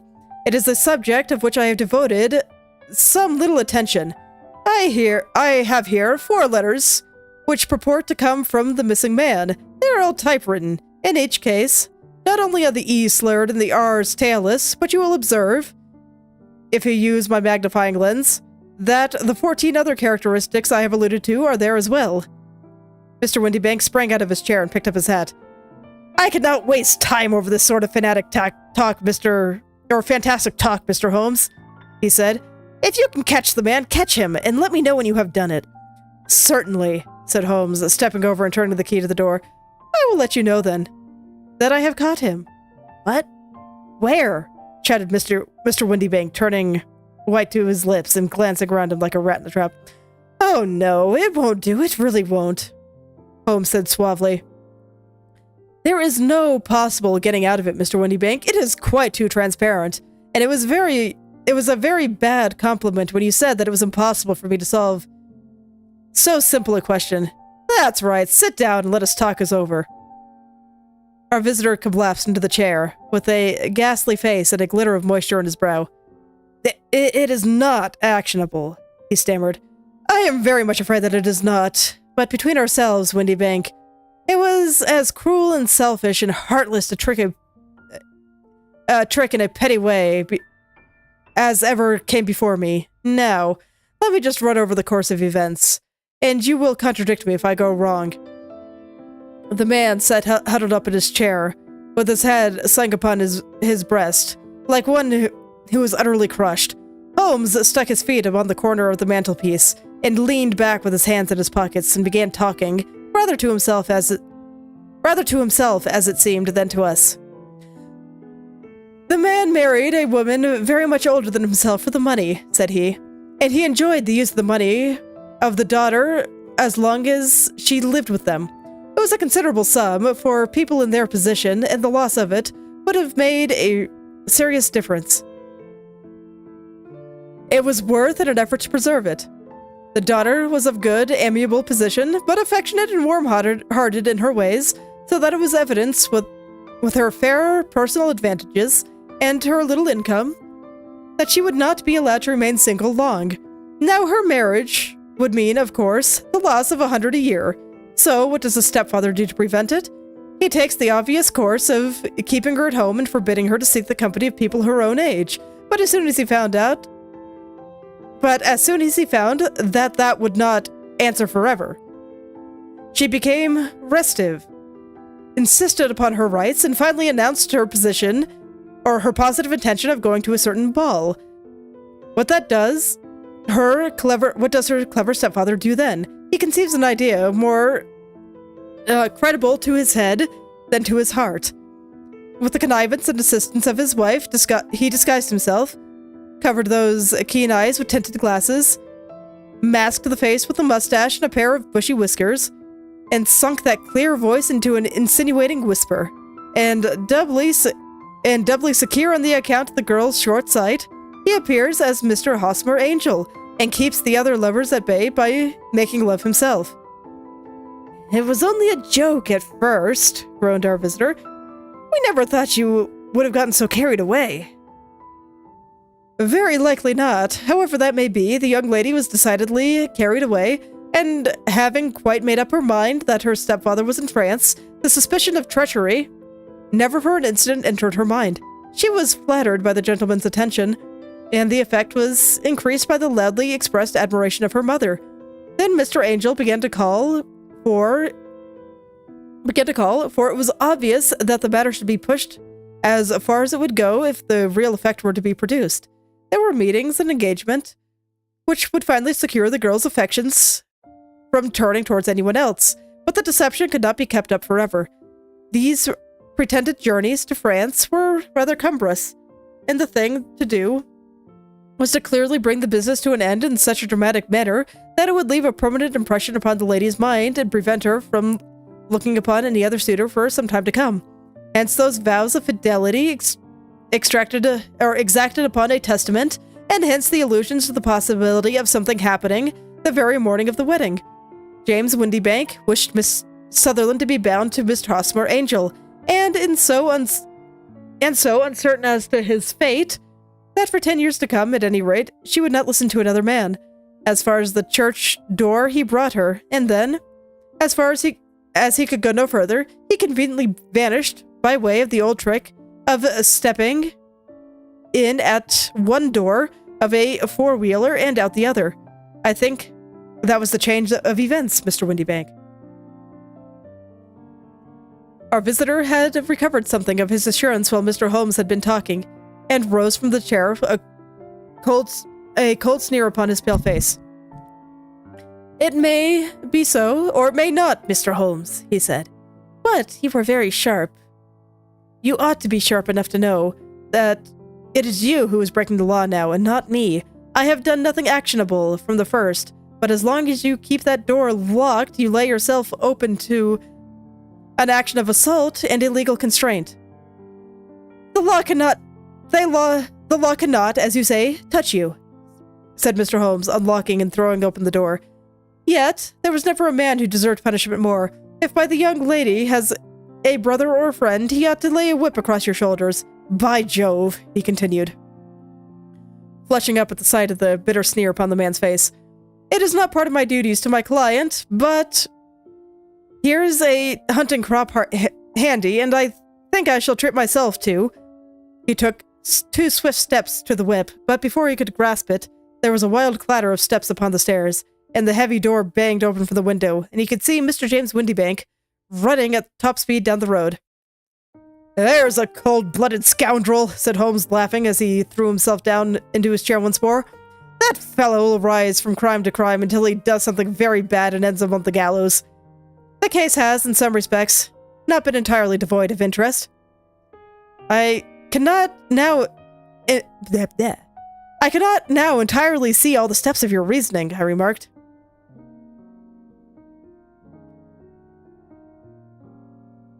Yeah, I'm just thinking about it, and, yeah, it was,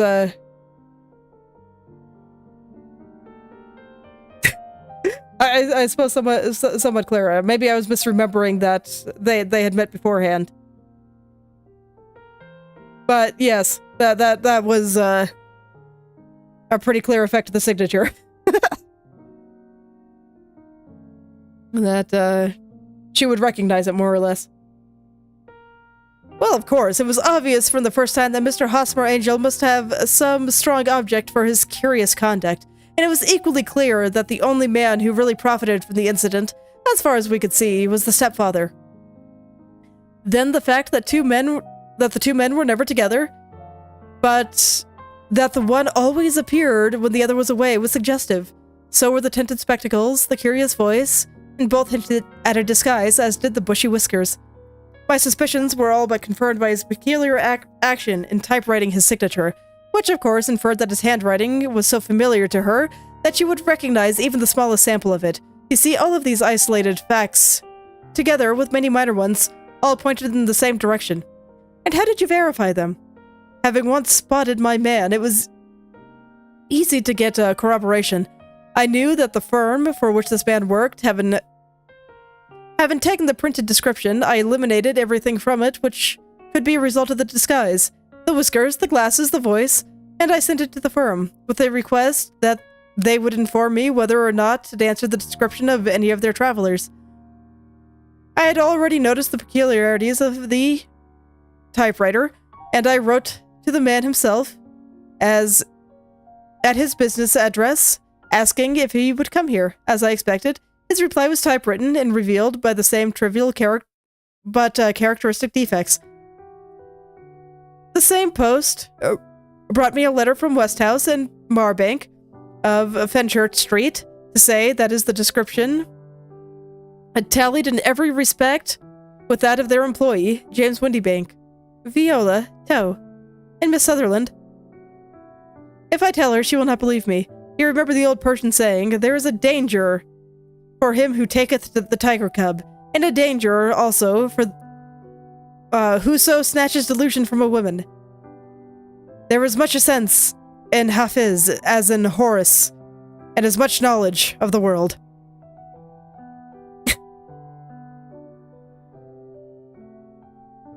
They say women, but I think it's true for men too. Snatching delusion from someone is a very scary thing. I don't think I quite have quite enough time for a third one. But yes, as hard as it is on my voice, that was quite enjoyable. I like reading things. I don't typically read things that I would call literature, but lately it's been mostly comics and the like. But there is certainly something a little bit different about books themselves.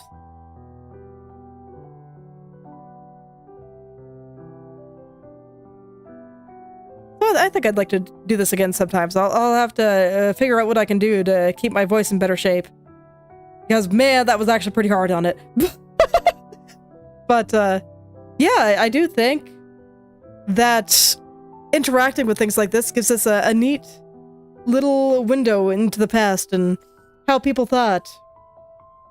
And, a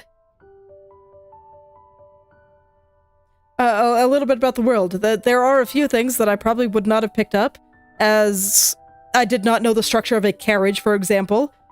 And they talked about two types of carriages, and I did not know the difference, and various things like that. So, you know, there's a lot of little things that I probably won't be able to pick up from clues like this. But I mean, they explain it all at the end, so it's all good. If I miss certain details, that's fine. They leave enough that I have been generally able to pick up from. And I do think that stuff like this is interesting, because while it does show where things have changed, it also shows that where they are the same. Because I did pick up on some of the clues there. Not all of them. This one eluded me a little bit more than the first. I did kind of have a suspicion that her father was involved in some sort of fraud, but I didn't think he was posing as the lover himself. That seems dangerous. I thought that he might have picked someone. And, or that, the person sending letters was, different. And, that sort of thing. So, I did have a suspicion that the father was involved. I need to be better about actually vocalizing these things. Because he was the only one that had anything even resembling a motive, so...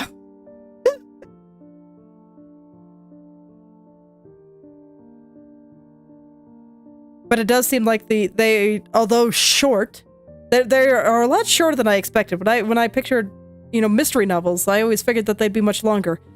But these are quite short, and the clues are presented very coherently. And, very quickly, but they do make you think. And I think for both of these, I probably could have picked up what was going on sooner if I had, you know, thought a little bit harder about it. So, I think if I do read them again, I will make a point of actually talking about things more, and I will make a point of bringing more water.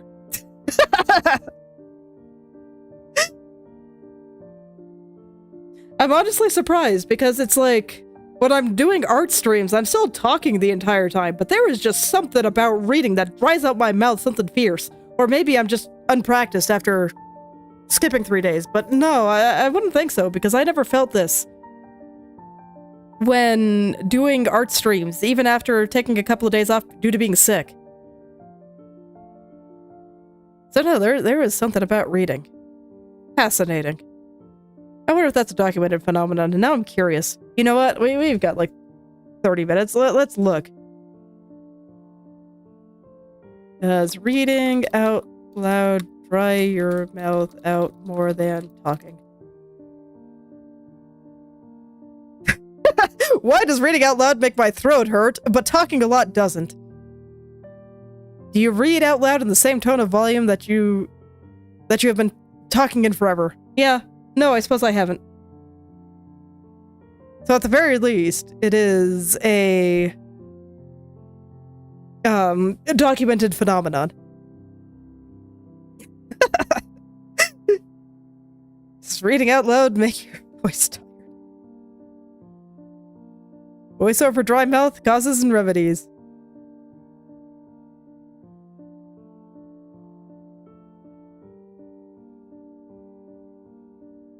Yep. So yes, it is indeed a documented phenomenon.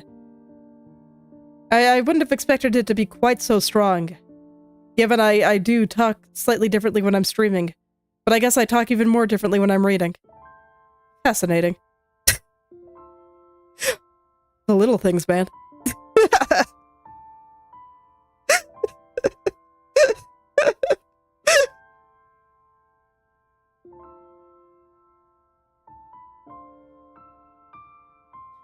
Yes. Oh yes, that was quite enjoyable, and I kind of enjoyed doing it for mysteries specifically, because then I can... I think it would be a good idea to take my time, not worry about getting through things, especially since it does kind of tire me out a little bit more, and so I may not be able to go a full 3 hours of just straight reading and just actually talk about it a little bit more. Yeah, I think I'll do that next time. Alright. Well, that was certainly an interesting discovery. Thinking about... I think I'd like to do it again sometime. Do I want to do it next week? Perhaps. I will, I will decide a bit later. It was kind of interesting. I've been reading to my daughter a lot. Because before this, I really had no confidence in my ability to read out loud. I've always been quite bad at it. But I've been getting some practice there, so I was like, you know what, let's give it a shot. And, I don't know, screw being good. Sometimes just doing fun things is fun. I think I can do something with this. It's, I've been enjoying making my own art. I don't think I'll ever stop doing that. But I think after a while, I might take a step back and do more things to kind of appreciate the other art in the world, because I've been having an absolute blast doing that too. It'll probably wax and wane of just whatever I happen to feel like doing week by week. At this point, I'm exploring my curiosities. I think it's a good way to be. So I don't think I'm going to decide what I want to do until next week. I'm going to wait until Sunday. Possibly Monday.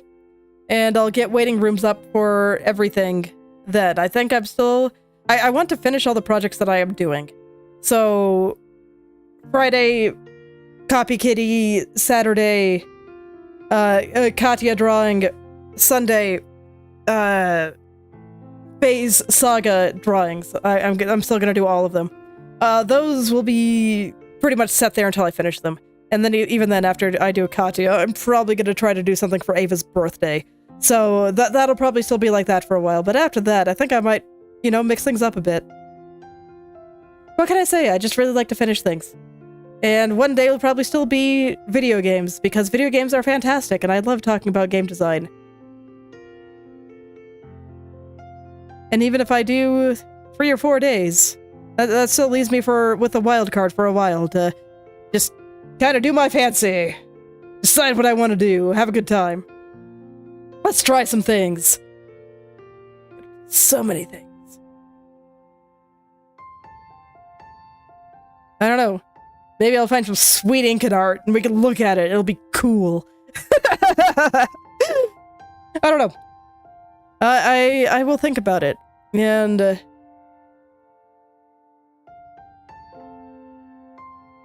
yeah, I guess the things in my mind. I want to think about things that sound fun to try. So, you know, stuff like reading here. And I want to think about more fun and exciting things to talk about during the art streams. Since, it is largely... art streams are largely Zatsudan with extra steps. And I can, basically talk about whatever I want. So... let's find some interesting things to talk about. I didn't get much thinking done this week because I was just so brain dead from everything. that it needed a week to rest. It might take a couple of weeks before I can really get back into things. But considering I have a fairly stable schedule with, I'm probably still going to stick with Friday, Saturday, Sunday for now. But since I do have that fairly stable schedule, I can put more thought into making things better, since I already know roughly what I'm going to do. So that's very exciting. It is. Let's do more things. And let's get better at reading out loud. That sounds pretty fun too, because then I can, you know, do even more things. Getting more skills is always useful.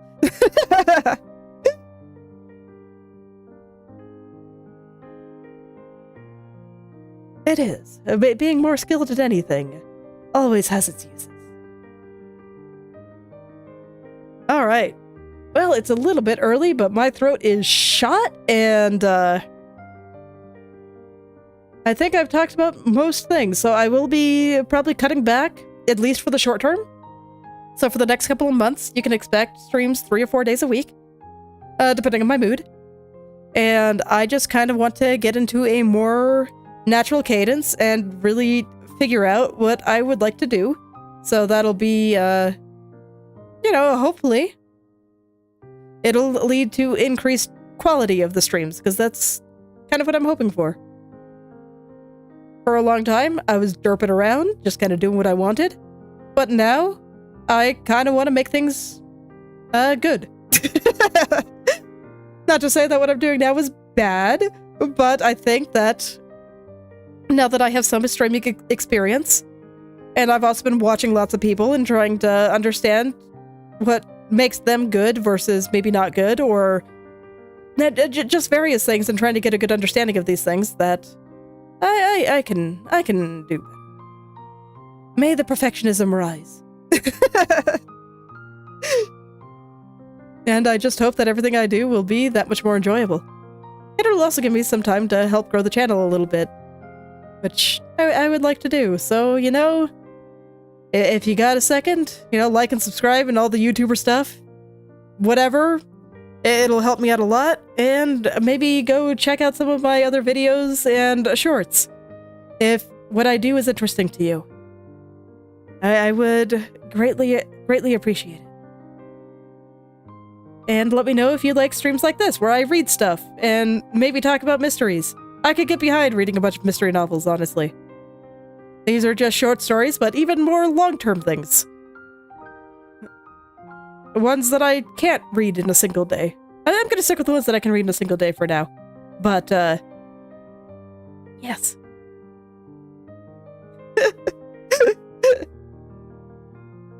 I'm excited.